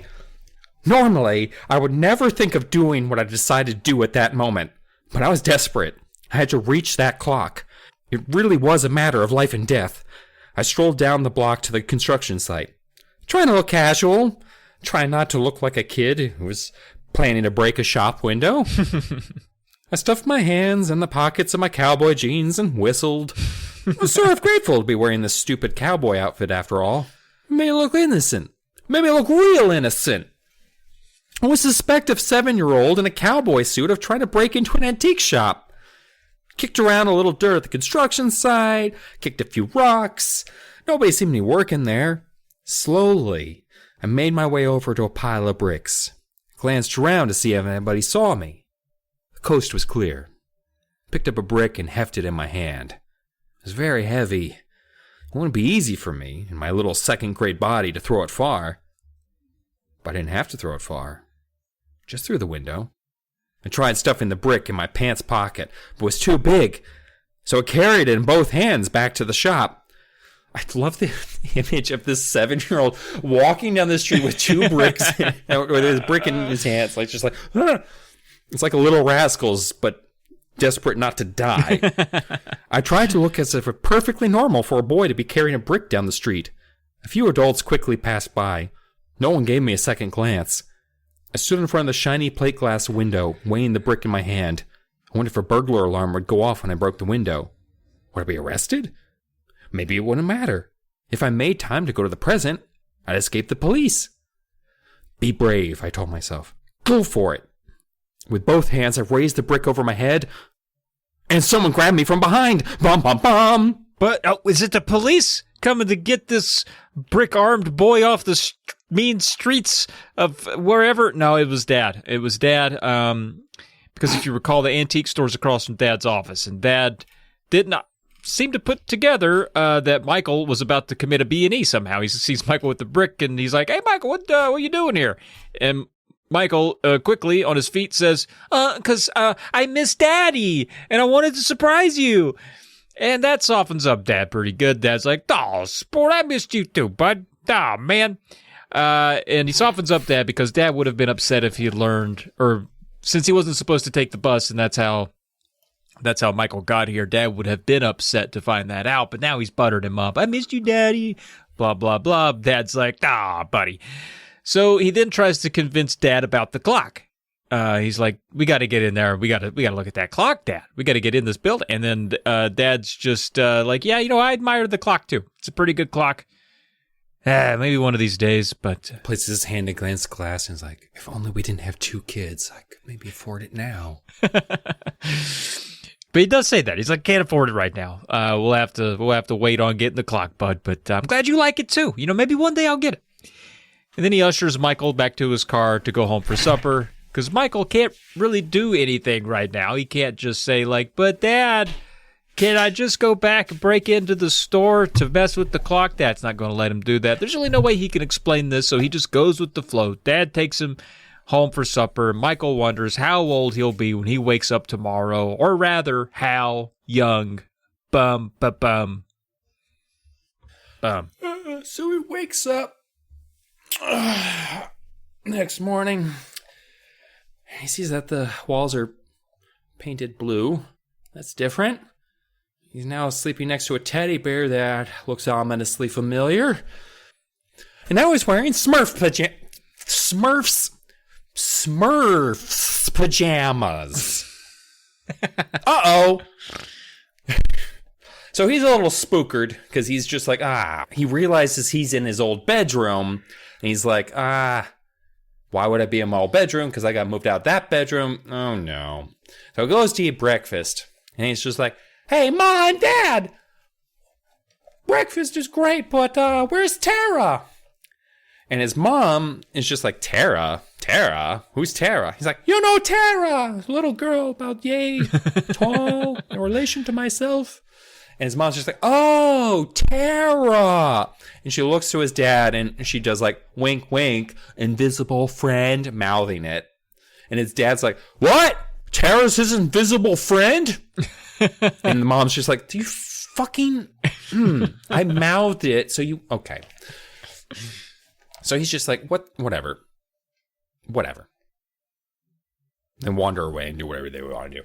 And I love the line next in the book where he's just like, he's happy. He's just like, "Oh, thank fucking Christ, I don't have to deal with her anymore." But then I think it's literally a line in the book where it's just like, he felt a chill over him. And she's like, "One Webster child down.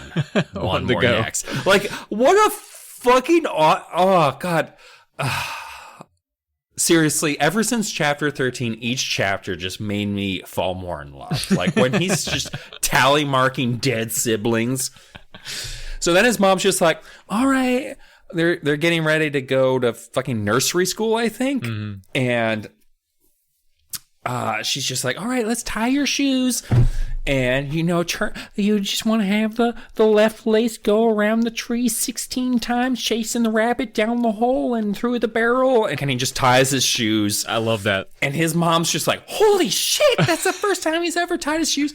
What I love about this is his dad comes out and he's just like, "Took him long enough." Like, he's just mouthing to the mom. It's like, "Oh, God, thank God our little slow baby figured it out eventually." Like, he doesn't even get to feel the thrill of being like, "I used my advanced skills." And his dad's just like, "Oh, thank God our slow son finally figured this out." Yeah, that had me laughing pretty good. Which is even funnier because it's a running gag through the rest of the book. It happens a lot that he's slow and now he's suddenly figured it out, even though he should be so advanced. And he's just like, "What the fuck, Dad? Jesus." And I love his outrage every time it happens. So he's like, "Okay, I'm in kindergarten now, which sucks. But I think I could still maybe make it to the antique store." He's going to sneak out after school just like he did the last time. And he also doesn't have any money, so he's thinking about stealing money from his teacher's school purse. Yeah, dude, he's getting... school purse. He's fucking getting like anything. Whatever he can do. Gotta get this shit done. So at the end of the day, he books it from the school. He's just running down the aisle like, I can't wait to get out of here on those tiny little 5-year-old legs, and bumps immediately into his mom because she picked him up every day from kindergarten. Yeah, it's not nursery school, it's kindergarten. And she's just like, all right, time to go home, and drags him off. Bum, bum, bum. Yep. Chapter 18. He has to go home. He had to go home. There's no fighting it. He's a little kid. So now he's got to go to bed, got to go through the whole thing. He's got to wake up again. There's no escaping his parents. This time he wakes up, he's 4 years old, and now he's taken to nursery school. It kind of moves quick here, but when he's in nursery school, he gets plopped into a sandbox, and he's beside Mona, who several years from now he will enjoy more than he does now. He realizes he's a bit shy around her, but then he realizes that he makes the comment, which I like. He's like, I don't know why I'm being shy. She won't see me in my underwear for another 8 years. Yeah. And he also says something that was like, why am I fucking being blushing around a 4-year-old? Yeah. Like, what the fuck? Yeah, what the hell? I'm 12. Yeah, it's funny. But he gets up the gumption. He's like, hi, Mona. And she's like, ew, gross, a boy. I hate boys. And then she dumps sand on his head and tells him to chase her because, kids are kids. And, what else could he do? So he gives in to the chase. He chases her around, and there happens to be another girl over near the fence. I think it's Cece or Cece and Rosie. And he runs over there, and then the girls tease Michael for chasing them because, nothing makes sense when you're 4, and, a lot of nana boo-boo, and they start tickling him, and Michael hates it. He's like, I wish you would not do that. And then they tell him, they're like, listen, all right, we're torturing you now, but I tell you what, if you climb that tree over there, Michael, we'll leave you alone. Huh? And he's like, whatever it takes. And so he does. And then partway up the tree, he remembers. He's like, wait a minute. Something's familiar. And I broke my arm when I was 4. No shit! Bum, bum, bum. What I do love, this is the only other time, obviously, considering where the rest of the book goes, this is the only other time where he's talking to the kids, and they're just like, he's talking so above their heads they don't understand him, because at one time he's like climbing the tree, and they're like, Mikey's a scaredy cat, and he's just like, guys, I'm climbing the tree. Does it really make much sense to make fun of me when I'm already climbing the tree? And he says they both just stare at him and then go, Mikey's a scaredy cat. He's like, God damn it. So he wakes up the next morning and he's just like, oh, my arm. Oh, it's fine. I guess that's the one good thing, that I don't have to wait for it to heal. But where am I? He's surrounded by bars, and he's like, oh shit, he's in the gulag. Did I end up in prison for like, oh God, I'm so stupid. It's a crib. And then he looks down and he's like, oh fuck, I'm in diapers? Oh no, how old am I now? Dude, that would be panic inducing. You're in diapers and you have to find a way to an antique shop to twist a knob on a bird that's several feet higher than you. The panic, I don't know if I could survive what Michael's got to survive right now. You're about to evaporate. Pam would like to interject that, because apparently I'm very loud. From the other room, she would like to mention that a toddler most likely would not end up in prison. Yeah, that's true. Yeah, so Michael, very dumb. Yeah. Thanks, Pam. So we've got a situation. He's in diapers. So Mom comes in. And he does say, like, I've never seen Mom so young before. This is fucking weird. I hate this. She gives him a bottle, and he's like, oh, fucking hell, no. Ugh. And, like, this is where, like, as an adult, it starts getting a little weird, because this is like, man, some people's fetishes probably got started by this whole fucking chapter, because there's, like, he's getting bottle fed, and he's like, oh, God, I guess I'll just suck it up and drink from my mama's bottle. At least she doesn't breastfeed I know. him. Oh, my God. That'd have been a weird part of the book. Would have been a weird part of the book. Would have been fine. Would have been natural. Would have been weird for a kid to read. Yes. So, I love how he tries to figure out his age especially here where he's just like, all right, let's see if I can get my walkers going. And he tries to stand up in the crib and he's like, okay, I can stand. Okay. All right. Let's see how the walking can go. Let's see. All right. One step. Okay. I got a couple of steps in me. I think maybe based on my developmental stage here, I might be about 1 year old. Ooh. Yikes. And then he topples. Falls over, cracks his head on the side of the crib, brains... Oh, no, he's fine. Except he's upset. So he starts crying. And there are a couple of moments where he talks about how, like, the younger part of him is affecting him to some degree, where he, like, especially in nursery school, where for the first time where he's just like, I felt like crying, but it's just like, what the... Just stop it. Yeah, like he couldn't stop himself. But now yeah, where there is a part of his immaturities starting to wear onto him. So he bursts into tears because he bonks his head, and his mom runs in, and she's just like, oh, it's okay, you're so stupid, you're such a stupid little baby, you get hurt so easily like a little stupid baby. And he's embarrassed because he can't stop himself crying. And he's just like, that fucking hurt, man. Dude, okay? I like that he's like, no, also, he's also freaking hurt. out. We're like, I went 3 years in one night. I don't have a lot of years to go back. If I don't fix it today, I'm fucked. Yeah, he's done today. But what can I do as a baby? I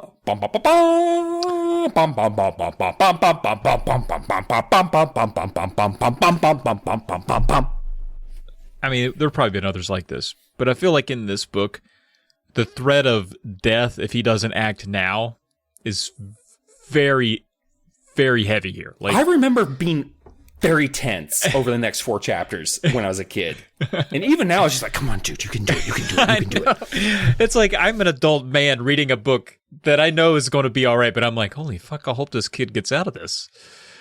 It's a good book. And 50% of the children do not survive to the end of this book. All right, I'm gonna start off chapter 20 by reading a bit here, too. It says, Mom said we were going out. She wanted to dress me. Then she uttered the dreaded words. I bet I know what's bothering you, Mikey. You probably need your diaper changed. No! I cried. No! Oh, yes, you do, Mikey. Come here, come on. I don't like to think about what happened after that. I'd rather block it out of my memory. I'm sure you understand. When the worst was over, Mom plopped me down in a playpen, more bars, while she bustled around the house. I shook a rattle. I batted at a mobile, never really knew how to say that, hanging over my head. I watched it spin around. I pressed buttons on a plastic toy. Different noises came out when I pressed different buttons. A squeak, a honk, a moo. I was bored out of my mind. Then Mom picked me up again. She bundled me into a warm sweater and a dopey little knit cap, baby blue. Want to see Daddy? She cooed at me. Want to see Daddy and go shopping? Da-da, I replied. I planned to say, if you don't take me to Anthony's Antiques, I'll throw myself out of my crib and crack my head open. But I couldn't talk. It was so frustrating. I love that was an actual line in the book.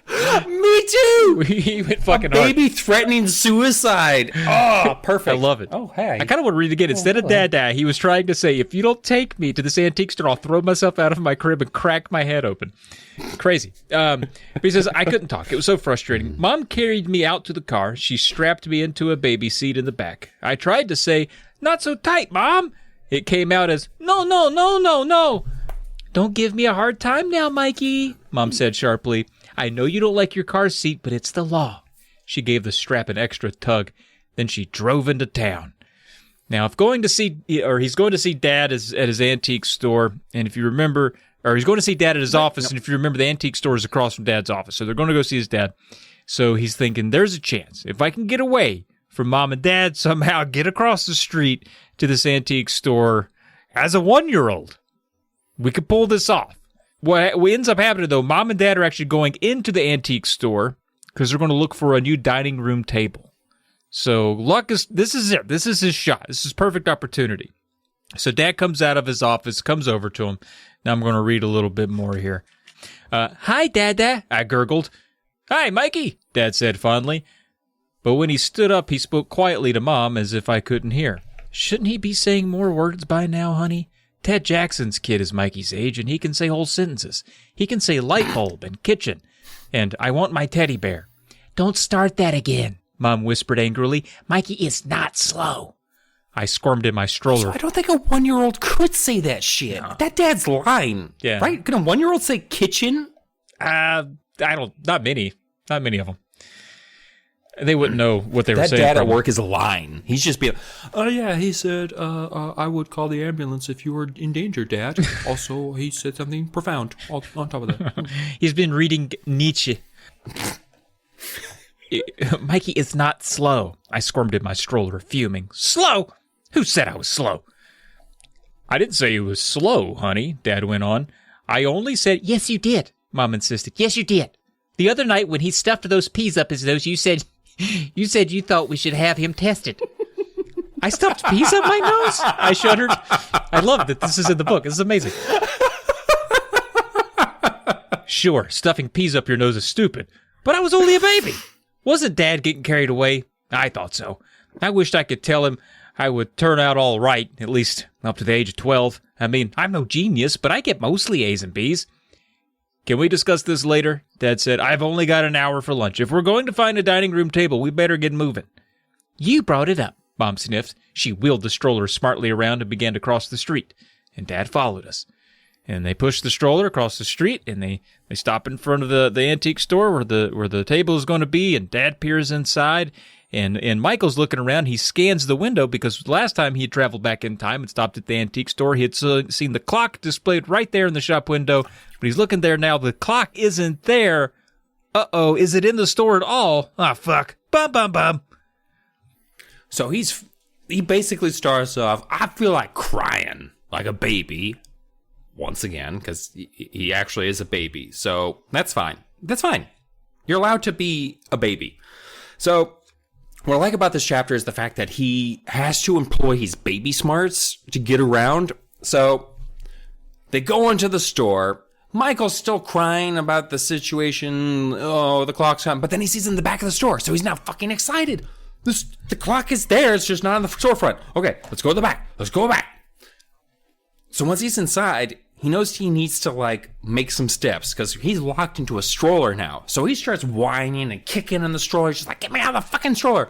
And Mom's just like, Jesus Christ. His parents, especially new first-time parents, I feel like don't know how to handle embarrassing baby situations as much as, second-time parents or sadist and fascist and whatever the fuck. Those kind of people probably know how to handle babies. Yeah. It's easy to let a baby get to you when you've only got... if you only fought one in your entire life. Yeah. And so she just takes him out of the stroller. Then he's just like, okay, next step. Starts kicking her. I'm feeling like there's elbows in the boob, occasional, feet in the belly. He's just I feel like kids that are just always elbows and knees when they don't need to be. And so she's just like, fine, Jesus. So she puts him on the floor. And he's like, okay. Step 2 accomplished. So his little wobblers are working. He's on both his feet, and he's like, all right, motor coordination of a 7-year-old, well, a 12-year-old, sorry, inside the body of a 1-year-old, not great, but we're walking. But then the shopkeeper, fucking pig, says hey, keep an eye on him.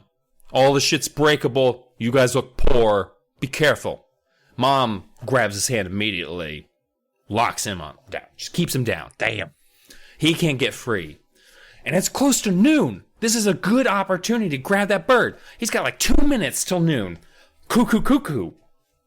But Mom still won't let him go. But luckily for all of us, guess who like to have the pickiest bullshit fights in the middle of an area for no reason?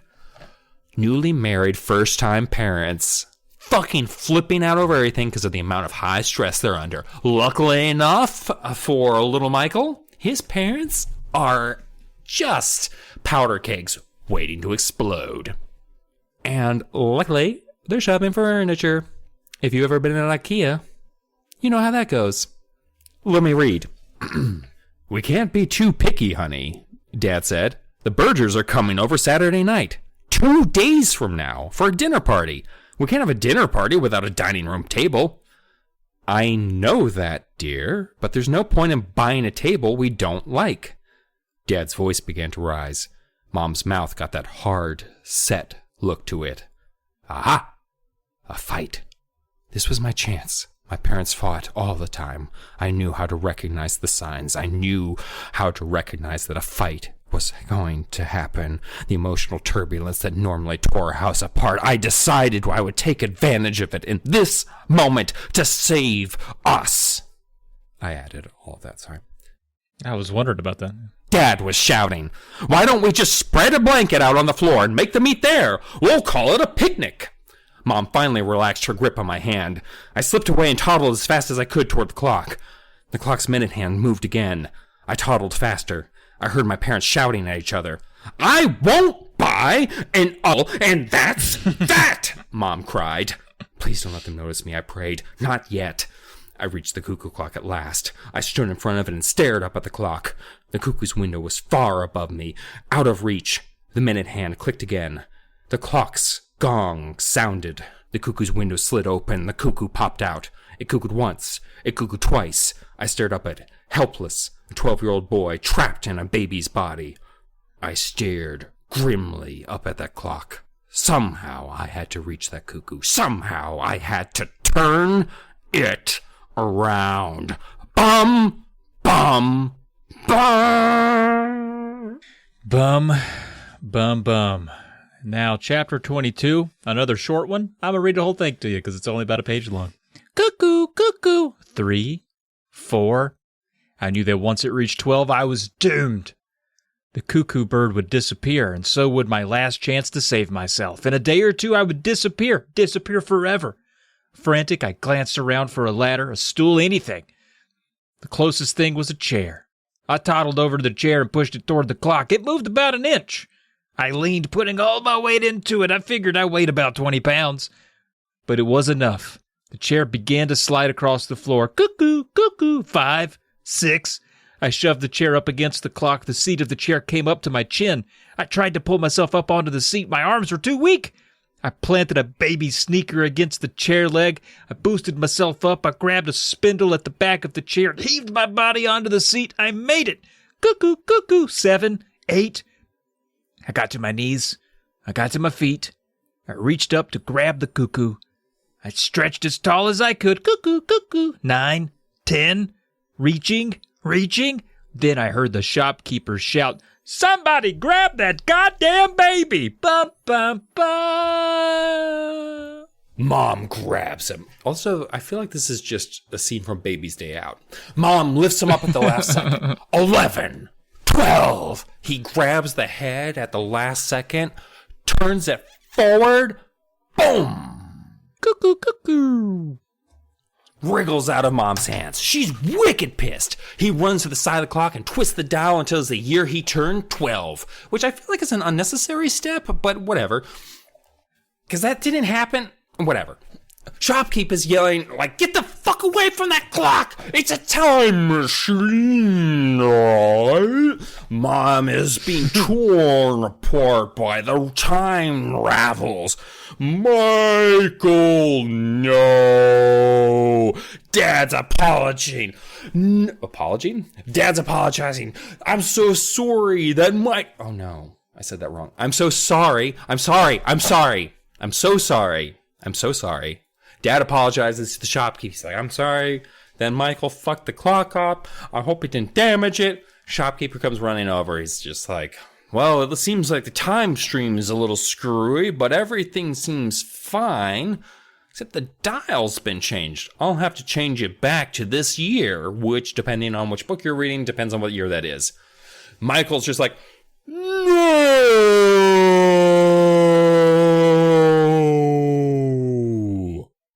That's a pretty good impression of Darth Vader at the end of Revenge of the Sith, I feel like. Mm-hmm. Shopkeeper is just like, "That boy needs some discipline," and changes the year.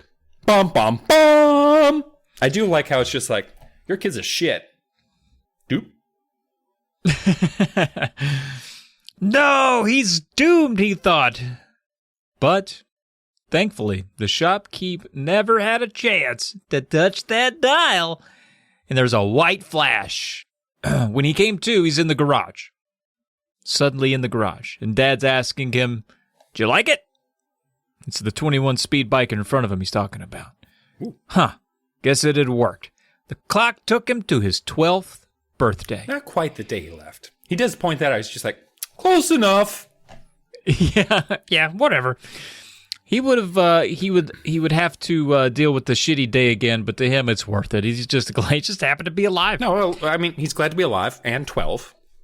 Yeah, because he lists like, I'm so glad I'm not 3 feet tall anymore and blah, blah, blah. Like that's... Yeah. Covered in boogers and smelling like shit. Yeah. But, he's got a day ahead of him, man. He's got a life ahead of him because he's got a terrible sister. So he braces himself for Tara's worst, and he waited. When's she going to hop up on the bike? When's she going to break it and all this other stuff? And she doesn't. And they leave the garage, and he asks his parents about Tara, but they don't recognize the name. They're like, Tara who? And he's like, oh, okay. Maybe they're fucking with him a little bit. So he goes to her bedroom, and her bedroom is actually a guest room. There's a couple beds in there. Doesn't look like a young girl's room. He goes downstairs. The clock is not here yet either. That doesn't come for a couple of days. So weird that the clock is not here. Tara is not here. And then his party starts, and the girls, Cece and Rosie and Mona, come over to the party. And Cece whispers to Michael that Mona has a crush on him. And he's like, oh, snap. Great. He realizes life is better without Tara. It was the greatest day of his life because Tara wasn't there to ruin it. And then I'm going to read the very last bit of the book here because I think it does a good job of wrapping itself up. He says, a few days later, the cuckoo clock was delivered to our house. Isn't it great? Dad gushed as he had the first time. Anthony sold me the clock cheap. He said he discovered a tiny flaw on it. The flaw. I'd almost forgotten about it. We still didn't know what it was, but I couldn't help wondering if it had something to do with Tara's disappearance. Maybe the clock didn't work perfectly in some way. Maybe it somehow left Tara behind. I hardly dared to touch the clock. I didn't want to set off any more weird time trips. But I had to know what had happened. I carefully studied the face of the clock again and all the decorations. Then I stared at the dial that showed the year. It was properly set at the current year. Without really thinking about it, I scanned 12 places down the dial to find the year I was born. And there it was. Then I scanned my eyes back up to the dial. 1992, 1993, 1994, 1995, 1997. Wait a second. Didn't I just skip a year? I checked the dates again. 1996 was missing. There was no 1996 on the dial. And 1996 was the year Tara was born. Dad, I cried, I found the flaw. I looked, there's a year missing on the dial. Dad patted me on the back. Good job, son. Well, isn't that funny? To him, it was just a funny mistake. He had no idea his daughter had never been born. I suppose there's some way to go back in time and get her. I guess I probably ought to do that. And I will. Really. One of these days. Maybe. Bum bum ba bum bum bum ba da bum. What year was Tara born in your book? I think 2008. Let me check. I should have looked it up. Yeah, I bet it was like 91 in the original. I should have checked. Probably something like 91 in the original, or maybe in the 80s even. I don't know. Yep, 2008. Or 88. Which would make sense because I think she was 7 in the book. So, and it's 2015 for my book. Yeah. So what do we think, Travis? I think we know what I think already. So what did you think? What did you think? Did you love my favorite book? I did quite like it. That's the correct answer. I think I really am bothered by his do-nothingness very early on. He just kind of sits back and watches this happen before he gets some gumption about it. But I think it all builds to a good story because I think you really want him as a baby having to do whatever it takes to get this clock fixed. And that was fun. It was a little frustrating to get through those first, but the payoff was worth him being that slow. The payoff is great. Like, it does feel a little ham-handed. Was this my birthday wish? Like, dude, come on. Come on now. Use your... I mean, he is 12. We do, I feel like, sometimes forget that these are prepubescent children for the most part and might not, I don't know, be that smart. But I love this. I loved it so much. I'm going to put this out. I'm a little wired, obviously. But I think this might be my favorite season of bumpers so far. Really? Of all of them? I told you. That's bold. That's a bold stance. There's some real classics in the first 2 seasons. I'm holding the microphone now. I don't need to, but I am because I'm that excited. There's some weird fucking shit in this season, and I'm down for it. I'm here for it. Like, it just gets weirder as it goes along. Yeah, it does. It really does. Oh, I can't wait. I did like the book, and I will say, as it happens here often, we talk about it, and then my feelings usually are enhanced in the direction I was already leaning. So if I didn't like it, I hate it after we talk about it, or if I liked it all right, usually I like it more. This is a good example of that, where after talking about it, like when I read it, I was just I didn't know what to think at the end. I was like, because it kind of ends on a good note, but we did erase a kid, which is kind of fun. Not, just sometimes it's good to get like some real big stakes in a book, in a Goosebumps book. The banter was great. There was a lot of scenes in this that I thought were super imaginative. Like I feel like the whole premise for the book, he really wanted to force this kid down to 1 year old and like live through that. Like what would an experience be for a kid that has the mind of an older kid but is trapped as a younger kid? Because it's not something that kids think about, but it ends up being kind of like a fun and like and I love experience, like a thought experiment. I love the running theme of the dad being like, I think our kid might be slow. That lasts for years, apparently. Like, that shit is funnier the more I think about it for some reason. Like, I love the little windows into parents that we get sometimes, or to the teachers, like, when we do get an adult character, because we don't often get an adult character that actually feels like a character as opposed to like an impediment. Most of the time, the grown up is just, don't do that. Come home. Right. You're annoying. Just to give credit to Return of the Mummy, like Uncle Ben is maybe the best adult in terms of just like kind of being in it with the kids. Like, he experiences the adventures often with them. It's the nicest thing I'll ever say about those books. Well, I was thinking also of Phantom of the Auditorium. The teacher in that, she's a real presence through that, and like an actual character where, like, she's actually listening to the kids when they're just like, we didn't do this. And it's like, okay, well, we'll follow the paint trail to your locker. And it's like, I tried to give you guys the benefit of the doubt. Like, I really like it when like, and you can see like this fight that the parents were having was so clearly like young new parents that for having their first dinner party. They don't have a dining table, which sounds ridiculous unless you've been a young person. Like, as a kid, you might be like, that's sweet. But like, I remember when I didn't have a fucking dining table, because why am I going to spend money on and inviting friends over? And have a kid. I don't know. I really, it is from 13 to 24. I loved it. And I was willing to put up with the frustrating stuff from the beginning. It definitely is high for me for this season, for sure. There's only one of them that makes me want to burn down a church, and that's a pretty good... Yeah, that's pretty good. Well, let's rate them. I think I'm going to give it 6 twisty cuckoo heads out of 7. I'm going to give it a 6 out of 7. I'll give it... Shit, that's high for you. That's like a 90%. You usually don't. Yeah, that's real good. Fuck, now I have to boost mine a little bit because... Well, I did a 6 out of 7 for the last book, and I was trying to think. I really enjoyed the last book, Night at Terror Tower. I thought that was sort of a unique caper. And this kind of hits the same for me. It's just... it got really tense at the end in a way that I didn't expect. I think this ends up being similar to yours because it's bigger numbers, but I would give it 10 out of 12 cuckoos. The sound, not the actual bird. Yeah, so cuckoo. Yeah, so it's 10 p.m., not 12. But yeah, I really. You said 10 out of 12? There was, 10 out of 12. Yeah, cool. Because it's midnight. Right. Anyway, but yeah, this one, there was parts that I laughed very hard at, and I loved it.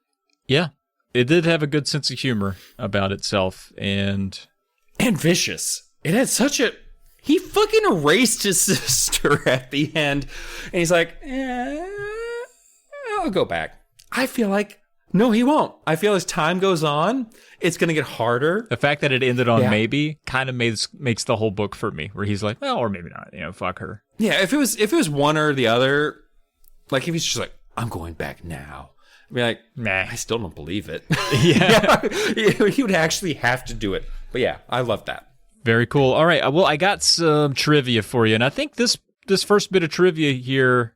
Or no, there is a bit of trivia here that I know will speak directly to your former life as a true crime aficionado. But first here it says, according to the Goosebumps Holiday Collector's Caps book, whatever that is, while signing books in a mall bookstore, a girl walked up to R.L. Stine. Her name was Tara, and she asked R.L. Stine to make her a character in a Goosebumps book.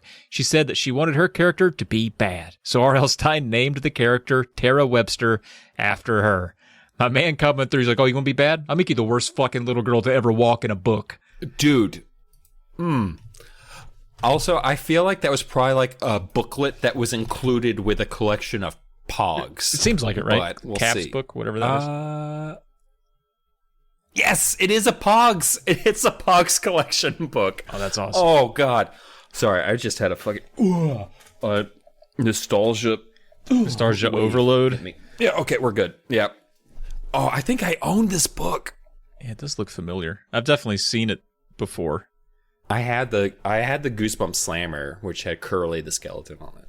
I think we've talked about that. Yeah, that's pretty cool. Yeah. Anyway. Next bit of trivia here. R.L. Stine has cited this as being one of his favorite Goosebumps books. I can see why. It's pretty creative. And then Michael and Tara's father this seems like a stretch, but I thought you'd enjoy this. Michael and Tara's father was mentioned by name in the book as Herman Webster. This name is reminiscent of Herman Webster Mudgett, better known as H.H. Holmes, an American serial killer.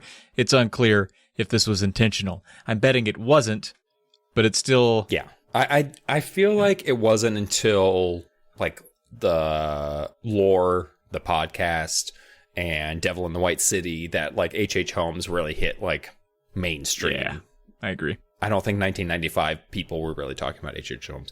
If you're curious about H.H. Holmes, Devil in the White City is great book, an acceptable book. I don't know. I didn't anyway. He's an interesting guy. He's an interesting. There's a lot about the World's Fair of Chicago in that book that you'll have to survive. I'm fine with like either of those subjects. I just don't feel like he cobbled them together well. Like I would be fine with just like a novella or like a short essay on each of one of them as opposed to trying to stick them together. I don't feel like he accomplished that same. I loved his book that he did about the Lusitania, which I think called like Deadly Wake. If you like history, I'll try that. Like that guy, Eric Larson. It's a really good book. It's really in detail about the Lusitania and the sinking thereof. Cool. Anyway, sorry. Yeah, and just to say, I think the book is good, but it's like the best written source for H.H. Holmes, but it just happens to be paired with a lot of other dry material. Okay, very cool. That's it for trivia. So we like the book. There's some fun trivia, and now we get to look ahead to the next book. But first, please, folks, if you'd like to reach out, email us at the show. We got goosebumpspodcast@gmail.com. We'd like to read those here on the show, or at least reply back to you. You can find the show on Twitter at Say Cheese and Pod. You can also support the show and the whole network of shows here at the Polymedia Network on Patreon. If you can go to patreon.com/polykill, find a tier that works for you. You do end up getting early episodes of We Got Goosebumps whenever they're ready to be released. And I don't think this will release in time. This doesn't release in time for the charity stream. So I will say I hope you guys enjoyed us reading from the Choose Your Own Adventure Goosebumps. Choose Your Own Goosebumps. Yeah. That was fun. I bet. We'll see. I'm so looking forward to that. I hope you guys had a lot of fun and that we're both still alive. Yeah. Oh, God, that would be haunting if we died during that stream and they're listening to us being like, oh, they sounded so happy. I'm going to be honest with you. I insert a lot of these kind of comments in videos and things I'm in the hopes that I will die afterwards and people watching like, oh, he was so prescient.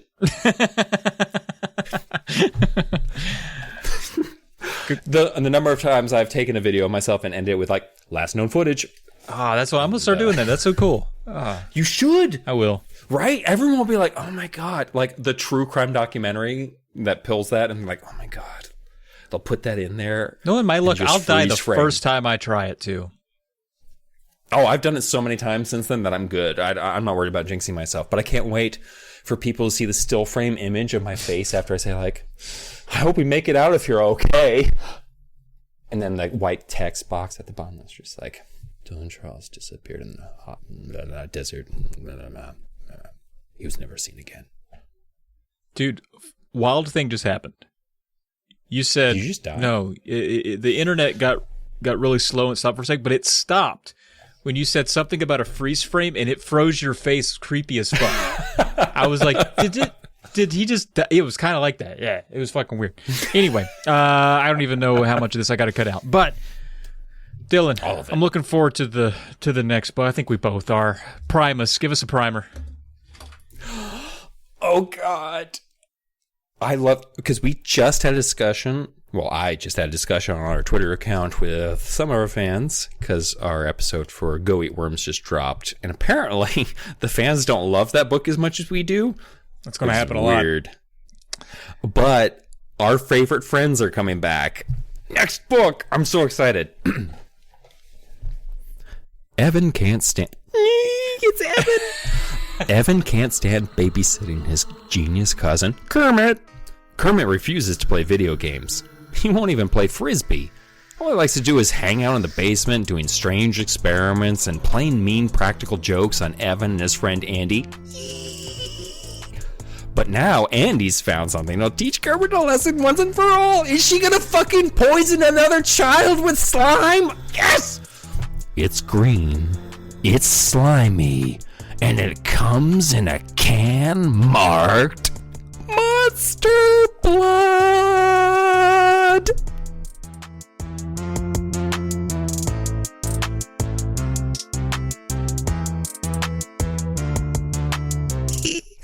I'm so fucking excited. It's probably gonna fucking suck. I know, right? Oh, God. Oh, don't put that in the podcast, though.